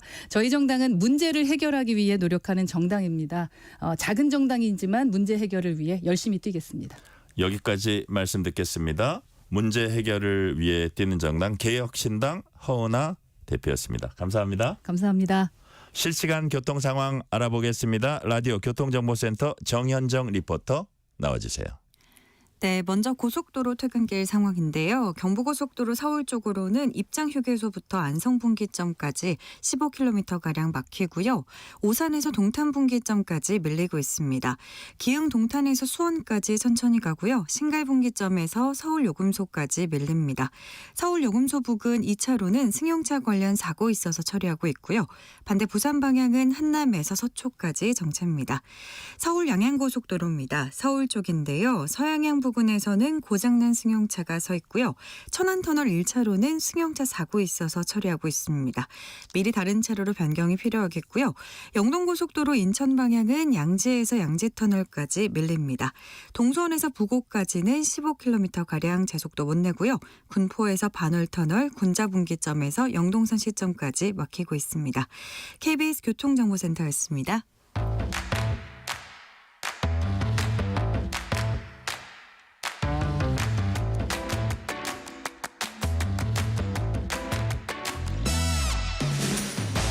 건강에 대한 궁금증 파고 또 파서 시원하게 풀어드리는 건강 파파뉴 시간. 오늘도 유병욱 순천향대 가정의학과 교수님 전화 연결돼 있습니다. 교수님 안녕하세요. 네, 안녕하세요. 오늘은 비만 얘기해 보겠습니다. 교수님, 단순히 살이 쪘다고 해서 문제는 아닌 걸로 알고 있는데 일단 비만이 건강에 미칠 수 있는 영향 어떤 건지 좀 설명을 해 주세요. 우선 비만은 병일까요? 아닐까요? 사실 저는 병일 것 같아요. 맞습니다. 네. 세계보건기구 WHO는 이 비만을 질병으로 정의하고 질병 코드도 했습니다. 마치 고혈압, 당뇨 이렇게 고혈압은 I 코드 그리고 당뇨병은 알파벳으로 E 코드 이런 식으로 네네. 비만도 이 당뇨병의 E 코드처럼 실제로 질병 코드를 받았습니다. 네. 그 얘기는 과거에는 그냥 뭐 좀 과체중이다. 과도하게 지방이 축적된 상태다. 또는 이 비만이 여러 가지 병을 일으킨다라고 했는데 비만 자체가 병이니까요. 그래서 비만으로 인해서 고혈압, 당뇨, 고지혈증, 이상지혈증, 더 나아가서는 대장암, 유방암, 여러 가지 암 질환에도 연관이 된다는 건 많이 알려졌는데 예. 많은 분들이 이 비만 자체를 병이 아니라고 생각하시는데 그냥 영향만 미치는 걸로 알고 있고 이 자체는 병이 아니다 이렇게 착각하는 분이 많다는 얘기죠. 비만은 병입니다. 네. 자, 비만 한마디로 얘기하면 비만은 병이다.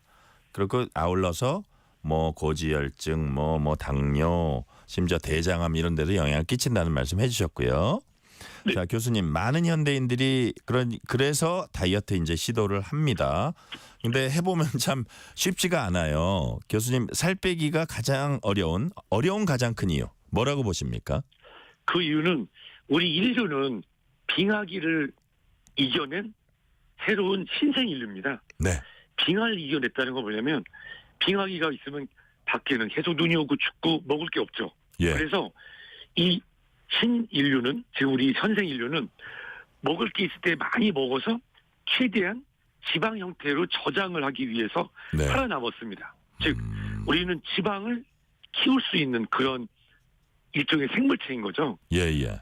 근데 그걸 우리가 기억을 하고 있어요. 근데 지금은 예전에 우리가 음식을 얻기 위해서 여러 가지 노력하던 시대가 지나고 지금은 버튼 하나로 전화 한 통화만 하면 집 앞에, 특히 대한민국은 더더욱 그럴 텐데요. 네네. 따라서 우리 몸은 비만하고 지방세포는 계속 에너지를 가두려고 하고 먹기는 쉬워졌고 그러다 보니까 또 우리 몸은 이 자꾸 먹는 거에 익숙해져서 식욕 중추는 조절이 안 되고 그래서 살 빼기가 어렵습니다. 네. 자, 이게 인간이 어떻게 추위에 버텼나부터 이제 자세히 잘 설명을 해주셨고요. 그러다 보니까 교수님 좀 쉽게 살 빼려고 약의 도움을 이제 받기도 합니다. 특히 해외 유명 인사들이 처방받았다는 비만 치료제 곧 우리나라에 들어온다고 해서 주목받고 있습니다. 실제 효과가 있는 약입니까? 네, 이 부분은 명확하게 말씀을 드리면 네. 우선은 살 빼는 약이라는 건 존재하지 않습니다. 근데 그래요? 네, 살 빼는 약이 아니라 비만이라는 병을 예. 개선시키는 약이 있는 거죠. 왜냐하면 비만이라는 병을 개선시키는 거고 실제로 네. 그 국내에도 이제 곧 도입되는 그 일론 머스크라고 하는 예. 그 기업인이 사용했던 주사제 그리고 다른 회사에서 나온 마운자로라고 하는 이 주사기가 네. 약 15% 정도의 체중을 감량시켰다. 비만에서 체중 감량의 효과를 봤다라는 그런 표현인데 살을 빼기 어렵고 항상 예전의 체중으로 돌아가려는 그런 습관이 있기 때문에 예. 어려운 점이 많습니다. 하지만 우선 미국 FDA에서는 체중 6개월 기준으로 15% 평균 감량의 효과를 봐서 승인을 받은 것은 사실입니다. 아, FDA 승인을 받았군요. 감량 효과. 자, 근데 저 교수님께서는 비만 개선제라는 개념으로 지금 말씀을 해주셨고요. 자, 이제 말씀하신 대로 주사기 형태라고 하는데 그럼 어떤 원리로 살을 빼는 건가요? 자, 우리가 밥을 먹습니다. 네. 밥을 먹으면요, 이 위랑 췌장 근처에서는 글루코라이크 프로테인이라고 하는 아주 1초에서 한 2분 사이에 잠깐 나오는 어떤 호르몬이 있어요. 네. 보통 GLP라고 하는데 이 GLP 호르몬이 우리 몸에 있고 밥을 먹으면 한 15초 또는 한 2분 정도 나왔다 사라지는데 이 호르몬의 역할이 뭐냐면 네. 뇌에는 밥을 그만 먹어라고 신호를 보내고요. 또 이 위에는 포만감이 부르게끔 그리고 장의 운동을 떨어뜨려 줍니다. 네. 뇌에는 포만감 신호를 보내고 장 운동을 느리게 하고 배는 빵빵하게 느끼게 하는 이런 식욕 억제제가 우리 몸에도 있는데 예. 그게 잠깐 나왔다 사라지거든요. 근데 이거를 우리가 예전에는 합성하기가 어려웠었는데 GLP 아고니스트라고 하는 형태로 대량 생산이 가능해진 거예요. 예. 그래서 이걸 주사를 입에서 맞게 되면은 그냥 음식만 봐도 배가 부르고 머리에서는 식욕 억제가 되니 자연스럽게 비만 환자분들에서 체중 감량의 효과를 볼 수가 있는 겁니다. 그러니까요. 자, 교수님. 이거 이제 만약에 정상 체중인 사람, 비만 아닌 사람도 이거 맞으면 살 좀 뺄 수 있는 거예요? 그래서 저는 이 비만 환자에 있어서의 체중 감량 개선제라고 설명을 드리는 겁니다. 예. 그 이유 뭐냐면 이 마운자로나 또는 우리 일론 머스크가 맞았다고 하는 위고비 같은 경우는 일주일에 한 번씩 주사를 집에서 자기가 맞는 거고요. 네. 또 현재도 대한민국에서 구할 수 있는 매일 주사 맞는 삭센다라고 하는 것도 다 비슷한 형태인데 어떻게 보면 일부에서는 이미 건강하고 과체중이나 비만도 아닌데 네. 거기서 더 살을 빼려고 이 주사를 사용하시는 분들이 있어요. 네네. 그런데 비만인 분들에게는 이 체중 감량 개선제가 도움이 됩니다만은 이미 정상 체중이거나 약간 과체중인 분들은 네. 체중이 줄은 효과를 얻을 수 있으나 이 약이 갖고 있는 예를 들어서 고혈압 환자가 아닌데 네. 혈압이 오를까 봐 무서워서 혈압약을 먹는다. 당뇨 환자가 아닌데 당이 오를까 봐 당뇨약을 먹는다. 이런 분들은 안 계시잖아요. 그러니까요. 그것처럼 이 위고비랑 나중에 들어올 마운자로 또 현재 사용되고 있는 삭센다 등이 일부 정상 체중 또는 과체중에서 사용하는 경우 체중 감량이 나타날 수 있으나 네. 명확하게 우리나라 식품의약품 안전처에서도 이 BMI 체질량 지수가 27 이상. 제가 지금 BMI가 24.3. 예. 허리 약 32인치 정도 되는 그냥 보통의 50대 아저씨인데 네. 이런 사람이 맞으면은 안 되는 거죠. 네. 교수님, 우려되는 부작용 어떤 거 있는지 좀 간단하게 설명 좀 해주세요. 문제는 미국 등에서도 이미 이 부작용이 나온 게요. 네. 위고비 등 이런 GLP 아고니스트든 천천히 올려야 됩니다. 예. 예를 들어서 일주일에 0.3, 그 다음 주에 0.6 이런 식으로 해야 되는데 이게 미국도 성질 급한 사람이 많았나 봐요. 예. 이거를 갑자기 용량을 높였더니 구토, 설사, 췌장염 또는 이 우울증과 관련된 자살에 대한 생각 등이 증가됐다는 연구가 많이 나와 있어요. 예. 따라서 이것들은 다 용법 용량에 맞춰서 해야 되고 또 가격들도 생각할 필요가 있습니다. 네. 가격이 아마 우리나라는 얼마 정도 될지 모르지만 미국 가격으로는 160만 원에서 200만 원 한 달에 이 정도 주사값이 든다고 알려져 있습니다. 2081님이요. 비만이 병이라면 앞으로 건강보험에도 적용이 될까요? 물어보셨네요.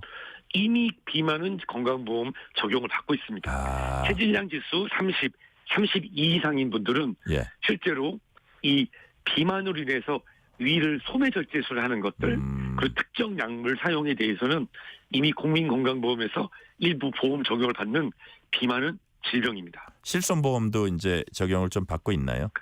이 부분은 앞으로 이제 새로 들어오는 네. 이런 약제에 대해서 비만 자체에 대한 치료다라고 하는 것이 예를 들어서 30 이상 네. BMI 체질량 지수 30 이상 또는 그 이상인 경우 있으면서 심혈관 질환이 있거나 네.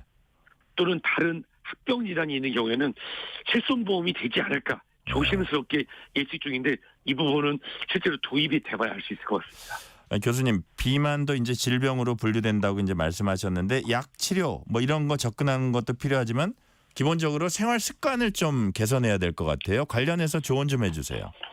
저는 미국에서 예전에 1990년대 진행됐던 연구 중에 재미있는 게 있어요. 네. TV 리모컨, 엘리베이터, 그리고 에스컬레이터, 우리가 자동 계단 등이 인간의 체중을 얼마나 증가시켰나. 네. 반대로 생각하면 우리 몸이 기존에 했던 이런 업무를 하고 활동을 해야 되는데 인류가 준 이런 편리한 것들이 네. 결국은 우리의 체중을 늘게 하고 있습니다. 그렇다고 하면은 반대로 40대, 50대부터는 다시 옛날로 돌아가서 우리의 10대 시절로 돌아가서 예를 들어서 포장 음식을 배달하는 게 아니라 포장을 받으러 가거나 네. 또 에스컬레이터, 엘리베이터 내려갈 때는 무릎 관절에서 내려가는 거는 타고 내려가지만 올라갈 때는 걸어가거나 네. 버스, 지하철 한정거 정에 내려서 미리 좀 걷거나 시간과 약간의 불편함을 통해서 건강을 찾는 지혜, 편리함을 늦추는 지혜가 필요한 시점일 것 같습니다. 좋은 말씀 주셨고요. 우리 유병욱 교수님 오늘 건강 파파뉴 마지막 시간입니다. 그동안 유익한 정보 많이 주셨는데 참 아쉽습니다. 청취자 여러분께 인사 한마디 해주세요. 네, 청취자 여러분 많이 반응도 해주시고 댓글도 주시고 감사드립니다. 건강 파파뉴를 통해서 저 유병욱도 많이 성장한 것 같고요. 또 좋은 기회에 다시 좋은 목소리로 찾아뵙겠습니다. 청취자 여러분 모두 건강하세요. 여기까지 말씀 듣겠습니다. 건강 파파뉴 유병욱 순천향대 가정의학과 교수였습니다. 교수님 감사합니다. 네, 건강하세요.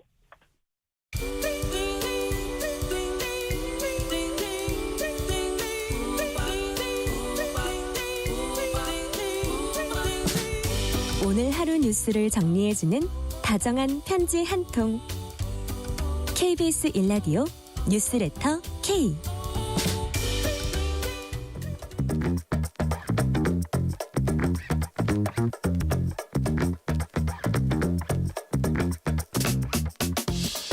세계는 넓고 이슈는 많다. 국제뉴스 짚어보는 시간. 지금은 글로벌 시대입니다. 미국 대선이 약 50일 앞으로 다가온 가운데 민주당 해리스 후보가 박빙 경쟁 속에 조금은 앞서가고 있다는 여론조사 결과 나오고 있습니다. 해리스 과연 어떤 인물인지 민정훈 국립외교원 교수와 깊이 있게 얘기 나눠보겠습니다. 민정훈 교수님 어서 오세요. 네, 안녕하십니까. 자, 해리스가 대선 후보로 지명된 지 이제 2달 가까이 지났습니다. 미국에선 해리스 후보 어떤 인물로 평가를 받고 있습니까? 여전히 트럼프 전 대통령에 대해서는 네. 잘 모르시죠. 어쨌든 민주당 대선 후보가 되셨으니까 그 부분에 대해서 민주당 지지층이 결집을 하고 있는 것이고 네. 뭐 바이든 행정부의 부통령 정도 이렇게 아는 게 거의 전부가 아닌가 싶어요. 그렇기 때문에 경선을 제대로 된 경선을 거치지 않았기 때문에 아무래도 해리스 후보에 대한 정보가 많이 부족하잖아요. 네네. 그렇기 때문에 얼마 전에 실시된 TV 토론에 많은 관심을 유권자들이 보였고 여전히 이제 알고 싶어하는 부분이 있는데 뭐 개인적인 뭐 관심사보다는 네. 대통령 후보로서 어떠한 정책, 비전을 갖고 있느냐 이 부분에 대해서 아직도 궁금해하는 것 같아요. 그래서 네. 그런 부분에서 여론조사를 보면 대체로 보면 해리스 후보에 대해서 이제 그 조금씩 많이 알아가긴 하는데 그래도 정책이나 이런 부분에서 네. 보다도 좀 명확하게 보였으면 좋겠다 이러한 바람들이 아직 계속 나오는 것 같아요. 그러니까요. 앞으로 50일 남았으니까 그동안에 더 명확해질 것 같다는 생각 드는데 이제 말씀하신 대로 TV 토론에서 좀 인상적인 모습을 보이긴 했습니다. 자, 물론 미국 정치 체제에서 부통령이 그렇게 두각을 드러내는 그런 시스템은 아닌 것 같아요. 그렇긴 하지만 그렇기 때문에 또 대선 후보로 지명되기 전까지 여성, 유색인종이란 점, 뭐 검사 출신이다, 뭐 이 정도 특이점이 잘 떠오르지 않는다 이런 분들 많거든요. 자, 미국 현재 지금 이미지상에서 볼 때는 미국 현재에서 좀 어떤 이미지로 보고 있습니까?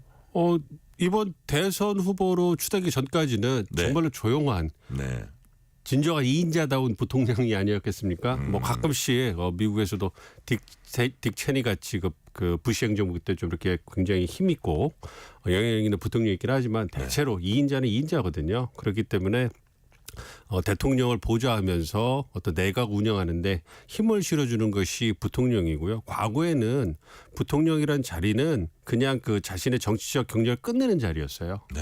그렇기 때문에 좀 그 경력이 많으시고 이제 거의 은퇴를 앞둔 분들이 대통령 명예직으로 생각하고서 역임을 하셨는데 이제 좀 달라졌죠. 네. 아무래도 이제 그 야심이 있는 젊은 정치인들도 부통령이라는 타이틀을 걸고서 다시 한번 도약하기 위한 이러한 무대로 삼기도 하는데요. 어쨌든 해리스 후보 같은 경우에 저는 개인적으로 해리스 후보를 이번에 정치적 천운을 가진 사람이다. 아무래도 바이든 대통령이 그렇게 전격적으로 사퇴하지 않았으면 그랬다면은 대선 후보가 될 가능성이 거의 없었던 분이고 사실 전격적 사태도 되게 놀라운 일이었잖아요. 그렇죠. 그리고 네. 바이든 대통령이 사퇴론에 휘말렸을 때도 해리스 후보 같은 경우에는 바이든 대통령을 지지한다면서 2인자로서의 모습을 계속 지켜오고 있었거든요. 물론 그 부분이 이제 어떤 충성심을 보이면서 바이든 대통령 밀어준 뭐 그런 측면도 있겠습니다만 여하튼 해리스 부통령 하면 생각나는 게 저도 별로 없어요. 그러니까 아무래도 정말로 전형적으로 조용하게 내각을 운영하는 2인자로서의 모습만 보여왔기 때문에 네. 해리스 부통령이 민주당 대선 후보가 된다면 정말로 대선 후보로서 트럼프라는 막강한 경쟁자에 맞서서 역량을 보여줄 수 있을까? 그거에 대해서 항상 물음표가 따라다녔었죠. 네. 근데 지금 어쨌든 지지율은 대등하거나 뭐 조금 오차범위 내 앞서거나 이런 식으로 뭐 오차범위 내 앞선다는 말은 정확한 말은 아니지만 여하튼 오차범위 내거나 대등하거나 이런 모습들이 이제 보이고 있습니다. 자, 그렇다면 해리스를 진짜 강력하게 지지하는 그 그룹, 예를 들어서 트럼프 하면 러스트벨트 백인 노동자, 우리가 이런 식으로 이제 표현을 하잖아요. 근데 해리스를 지지하는 찐 해리스 지지자들 어떤 유권자들인가요? 우선 가장 중요한 거는 네. 민주당의 충성도가 높은 분들. 그러니까 인구 통계학적인 특성에 상관없이 네. 민주당, 그러니까 이번 선거에도 민주당, 다음 선거에도 민주당, 2050년에도 민주당을 찍으실 분들. 민주당 로얄티가 아주 높은 사람들. 그분들한테는 사실은 해리스든 다른 후보든 대선 후보로 올라온다면 당연히 네. 어떤 그 민주당의 승리를 염원할 거기 때문에 네. 해리스 후보를 지지할 거니까 아무래도 민주당 찐 지지층이 해리스 후보를 강력하게 지지를 하고 있고요. 그리고 그 다음에 고려볼 게 말씀해 주신 것처럼 인구 통계학적인 특성, 네. 비백인 여성이니까 아무래도 백인 남성 후보보다는 흑인 표심이라든지 네, 네. 히스패닉 표심이라든지 여성 표심이라든지 그리고 이번에는 바이든 대통령이 고령 리스크 때문에 고생을 많이 하셨잖아요. 예. 그러니까 상대적으로 해리스 후보가 젊으니까 젊은 유권자들의 표심을 끌어오는데 보다 유리하지 않을까. 실제로 여론조사를 보면 뭐 흑인이나 젊은 유권자들의 지지율이 좀 올랐다. 여성도 올랐다. 그렇게 나오고 있는데 예. 문제는 과연 이분들이 지지율이 그분들의 지지율이 올랐다고 해서 실제로 투표장까지 나오실 거냐, 즉 동원이 될 것이냐, 이게 이제 민주당의 숙제거든요. 네네. 그렇기 때문에 계속 자기들이 약자라고 얘기하면서 어떤 그 결집 동원을 이제 그 극대화하려는 모습을 보여주고 있습니다. 네. 자, 오늘 지금 민정훈 교수님과 말씀을 나누고 있는데 오늘은 가급적 나중에 이제 정책 얘기도 당연히 하겠지만 해리스란 인물에 좀 포커스를 맞춰보려고요. 말씀하신 대로 많이 안 알려진 사람이기 때문에 우리가 그걸 조금 더 탐구를 해야겠다는 느낌인데, 자, 그렇다면 그 교수님 보시기에 해리스가 유권자들에게 어떤 점에서 좀 어필을 한다고 보세요? 일단 바이든 대통령과 대비되는 점이 있잖아요. 네네. 후보 입장에서 본다면 잘 알려지진 않았지만 그 잘 알려지지 않았다는 게 단점도 될 수 있지만 다르게 생각하면 참신할 수 있잖아요. 새롭고 참신하고 그러니까 워싱턴 정가에 오래 때묻지 않은 그런 후보. 그러니까 2008년에 버락 오바마 후보를 생각해 보시면 네네. 신성같이 등장을 했잖아요. 그리고 바람몰이를 했단 말이에요. 그런 측면에서 제2의 좀 지나치게 한다면 오바마가 될 수 있는 가능성이 있는 거죠. 네. 거기다 이제 그 해리스 후보 갖고 있는 특성들, 상대로 젊은 데다가 비백인 여성에다가 검사 출신이란 말이에요. 그러니까 아무래도 그런 그 특성들이 예전에 몰랐다가 부각되기 시작하니까 이렇게 이런 특성도 있으니 주목해 볼 만한데, 이러면서 이제 그 해리스 대 트럼프의 구도가 만들어지면서 이거를 그 전략적으로 부각을 시키면서 이제 또 긍정적으로 작용을 하게 되는 거죠. 죄인 잡으러 가는 사람하고 죄인 뭐 그렇죠. 이런 거요. 네, 검사다. 검사 대 피고인. 그리고 이제 그 자꾸 이제 그 트럼프 전 대통령이 바이든 대통령하고 경쟁을 할 때는 네. 나이가 더 많고 고령 리스크고 이제 그 쇠퇴하는 그런 과거의 이미지를 막 부각시켰는데, 이전에 해리스가 들어오니까 그게 바뀌어 버렸잖아요. 네. 그래서 미래와 과거 뭐 이런 부분을 이제 이미지 측면에서는 이제 부각시키고 있고, 그런 부분은 유권자들에게 참신하게 작용을 했지 않을까 생각하고 있습니다. 이제 말씀하신 뭐 민주당 지지층 비백인 여성 말씀하셨는데, 해리스 이제 자신의 출신 자체도 아프리카계 아버지, 인도 출신 어머니 사이에서 났습니다. 그런데 단순한 가난한 이민자 집안이 이제 아니라고 하고요. 그럼 해리스 이제 인종적 배경은 아무래도 작용했다고 이제 보는 게 정설인 것 같고, 자, 가족 관계를 보면요. 퍼스트 젠틀맨이라 그러죠. 남편 에모프의 외조가 좀 돋보이는 편입니다. 예전에 광장시장 같이 갔었죠? 그렇죠. 2020년 5월에 네. 윤석열 대통령 취임식 때 그 미국 사절단의 단장으로 네. 부통령 남편 자격으로 이제 단장 자격으로 방문을 하셨죠. 방한을 하셔가지고 이제 취임식에 참석을 하시고, 그리고 이제 방송인 홍석천 씨하고 그 다른 일행들과 함께 광장시장도 방문하셔가지고 네네. 흥미롭게 음식 드시는 것도 보고 정말 드시기도 하고, 그러니까 친근한 이미지잖아요. 네. 이런 부분에서 아무래도 이제 그 점수를 따신 것 같고, 뭐 세컨드 젠틀맨으로서도 굉장히 조용하게 내조를 잘하셨다고 알려지고 네네. 있죠. 사실 이분도 법조인이고요. 그리고 이제 엔터테인먼트 인더스트리니까 또 연예 사업 이런 쪽에서 상당히 입지가 있었던 분으로 알려져요. 그러니까 네. 수익이 굉장히 좋았을 거죠. 그런데도 이제 그 와이프가 이제 그 정치인의 길, 특히 이제 부통령으로, 상원의원 부통령으로 이제 그 정치인의 삶을 사니까 그러한 수익하는 논란이 될 수 있으니까요. 이해 충돌이 될 수 있으니까 그런 거 다 그만두시고 이제 내조에만 전념하시는 이런 모습을 보여줬기 때문에 굉장히 모범적인 세컨 젠틀맨 모습 네. 보여줬고, 만약 해리스 후보가 당선된다면 최초의 어떤 모범적인 퍼스트 젠틀맨이 되지 않을까, 뭐 이런 기대도 나오고 있습니다. 아, 그러고 보니까 진짜 여성 대통령이 없었군요. 그렇습니다. 네네. 자, 해리스 후보 검사 출신입니다. 아까 잠시 말씀을 나누긴 했지만 정치인으로서 이게 이점이 될 수도 있다고 보시는 건가요? 아무래도 그 연방 정치에 그 전국 정치에 등장하려면 그 전직이 좀 중요하잖아요. 네네. 그러니까 미국 정치인들의 전직을 보면 아무래도 가장 높은 직위인 대통령이나 네. 상원이 이런 걸 하시는 걸 보면 아무래도 그 자기 주에서 정치인 경력을 가지시거나 공무원 경력을 가지는 게 중요하죠. 왜냐하면 어쨌든 정치인이니까 행정 경험이라든지 공직을 수행한 경험이라는 것은 그러니까 아니면 사업을 하시든가 네. 이런 부분에 전문성이 있는 거는 도움이 되기 때문에 그런 부분에서는 이제 괜찮은 이력이 되는 거죠. 그리고 캘리포니아주 출신이시니까요. 부모님은 자메이카, 인도계 이민자지만 네네. 해리스 후보는 캘리포니아에서 태어난 분이에요. 그러니까 미국 연방 헌법에 보면 대통령과 부통령은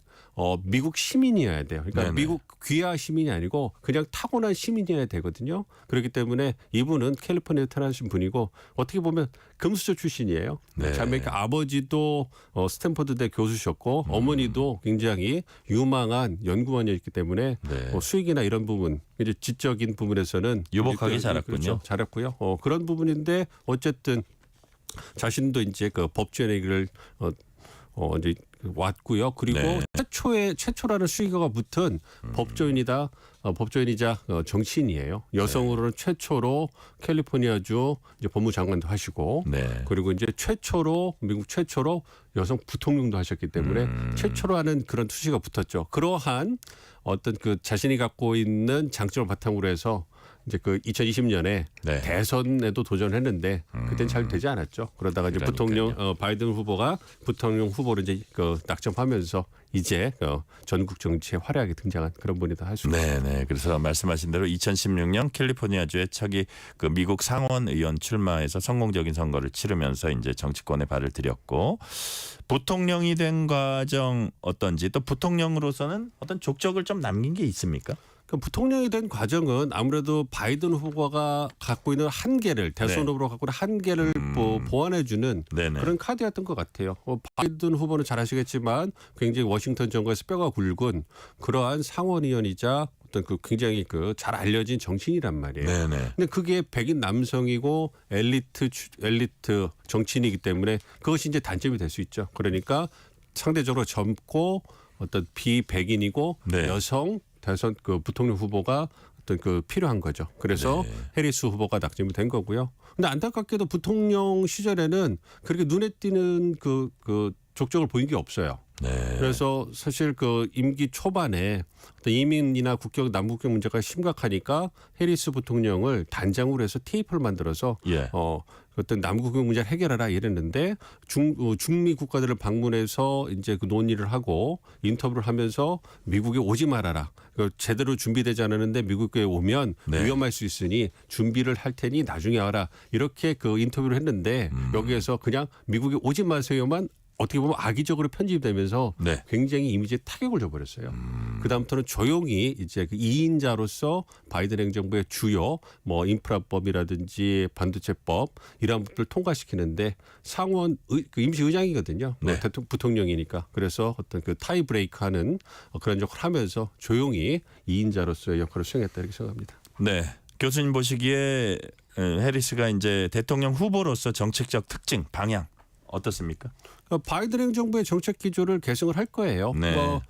잘 아시는 것처럼 107일을 남기고 바이든 대통령이 사퇴를 했잖아요. 네. 그리고 바이든 대통령이 지지를 토대로 해서 단독 후보로 추다가 돼서 지금까지 왔거든요. 네네. 이런 분이 바이든 행정부와의 정책과 차별화를 시도하면서 대선 승리를 노린다? 이건 사실상 불가능하거든요. 네네. 그러니까 새로운 정책을 만들 시간도 부족하고요. 그러니까 바이든 행정부의 정책 기조를 계승하면서 바이든 해리스 시대의 주요 정책 성과를 완성하는 이런 모습을 1기 때는 보여줄 거라고 생각을 해요. 그런데 네. 2기가 만약 된다면 즉 재선에 성공한다면 1기의 경험을 바탕으로 자신만의 정책을 보다 더 좀 드러낼 것 같은데 그걸 어떤 정책이 될지는 지켜봐야 될 것 같습니다. 그렇다면 이제 공화당 트럼프 후보와 비교했을 때 가장 배치되거나 대조되는 그런 정책적인 대목은 어떤 건가요? 굉장히 많죠. 네. 경제 정책도 트럼프 전 대통령 같은 경우 낙수 효과에 기반한 전통적인 보수적인 경제 모델이고 해리스 후보 같은 경우는 바이든노믹스 이거를 기회 경제라는 말로 좀 포장을 했고요. 네. 그리고 중산층을 위한 대정책, 바텀업 방식을 쓰는 거죠. 거기다가 사회 이슈에 같아서 낙태나 총기 규제 같은 데는 완전 입장이 갈라지잖아요. 예, 그리고 우리에게도 영향을 미치는 기후 환경이라든지 에너지 정책 같은 경우에는 네. 차이가 차이가 많이 나죠. 즉 기후 환경의 에너지를 본다면 바이든 행정부에서는 친환경 에너지라든지 뭔가 미래지향적인 네. 어떤 그러한 뉴 그린 딜이라고 막 얘기를 많이 하잖아요. 그래서 풍력이라든지 태양열이라든지 전기 자동차 같은 이러한 미래형 그 어떤 에너지 그 정책이라든지 환경 정책을 투자를 많이 했는데 트럼프 전 대통령 같은 경우에는 기후 변화 자체를 부인하잖아요. 네네. 그러고서 이제 그 화석 연료 그 값싸게 구매할 수 있는 화석 연료를 이제 그 광범위하게 이제 그 미국 유권자들과 그 기업들에게 그 제공을 해가지고 가격 경쟁력을 갖는다는 거죠. 그리고 남는 에너지는 수출한다는 거 아니에요. 그래서 이제 화석연료 베이스에 에너지 정책을 편다고 하기 때문에 그래서 우리 입장에서도 IA라고 하는 인프라 감축법에 의해서 그 전기차 그 보증을 받는 게 있잖아요. 네네. 그것이 삭감될까봐 우리도 굉장히 그 좀 우려를 하고 있잖아요. 근데 그게 이제 유지된다고 보시는 거죠? 해리스 후보가 당선이 되면 유지가 되겠죠. 그런데 지금 막대한 그 보조금을 주고 있기 때문에 근데 미국 경제가 지금 좀 어려워지고 있잖아요. 네네. 그렇기 때문에 보조금 지급하는 원칙은 유지가 될 건데 규모가 얼마나 현상을 유지할 수 있을까? 요거는 지켜봐야 될 것 같습니다. 네네. 보조금의 전체적인 기조는 유지되지만 규모는 좀 살펴보자. 자, 북한에 대한 인식은 또 트럼프와 엄청나게 대조적이죠. 그렇죠. 뭐 대북 정책도 이제 결이 완전히 다르죠. 바이든 행정부의 대북 정책을 이어받을 거기 때문에 북한이 핵 능력에 있어서 정말로 전향적인 모습을 선제적으로 보여주지 않으면 네. 전략적 인내 3.0이 올 거라고 생각을 하고 있어요. 그러니까 대북 제재를 유지하고 이제 그 조건 없는 대화 원칙을 유지하면서 한국과 일본과의 협력을 강화하면서 대북 확장 억제력을 강화할 것이고 반면에 트럼프 전 대통령 같은 경우는 정상 외교를 활성화하면서 북미 관계 개선을 시도할 수도 있겠죠. 네. 시간이 거의 다 됐는데 마지막 질문입니다. 힐러리가 넘지 못한 여성의 벽, 특히 유색 인종 여성으로서 벽을 깨고 대권 거머쥘 가능성. 교수님 어느 정도라고 보세요? 50.1% 보고 있습니다. 50.1%. 네, 그래서 절반이 지금- 넘네요. 그래서 0.1%는 제가 개인적인 희망이 좀 담겨 있는 거고요. 50%인데 왜냐하면 이게 양날의 검이거든요. 네. 그래서 해리스 후보도 여성 후보라는 걸 강조 안 하고 있어요. 그래서 민주당 대선 후보로서 희망 비전을 내세우는 후보다 이걸 강조하고 있기 때문에 그런 후보로서 승리한다면 최초의 여성 대통령이 될 가능성이 있기 때문에 지금 박빙 우위잖아요. 네. 그렇기 때문에 50.1% 말씀드리겠습니다. 50.1%까지 오늘 말씀 듣겠습니다. 지금까지 민정훈 국립외교원 교수였습니다. 교수님 감사합니다. 네, 감사합니다. 오늘 뉴스레터 K는 여기까지입니다. 9월도 어느덧 막바지에 접어들었습니다. 오늘 마지막 곡으로는 임창정의 9월 준비했습니다. 커피 쿠폰 받으실 분들은 뉴스레터 K 홈페이지 확인해 주시고요. 오늘도 함께해 주신 청취자 여러분 진심으로 감사드립니다. 지금까지 뉴스레터 K 전종철입니다.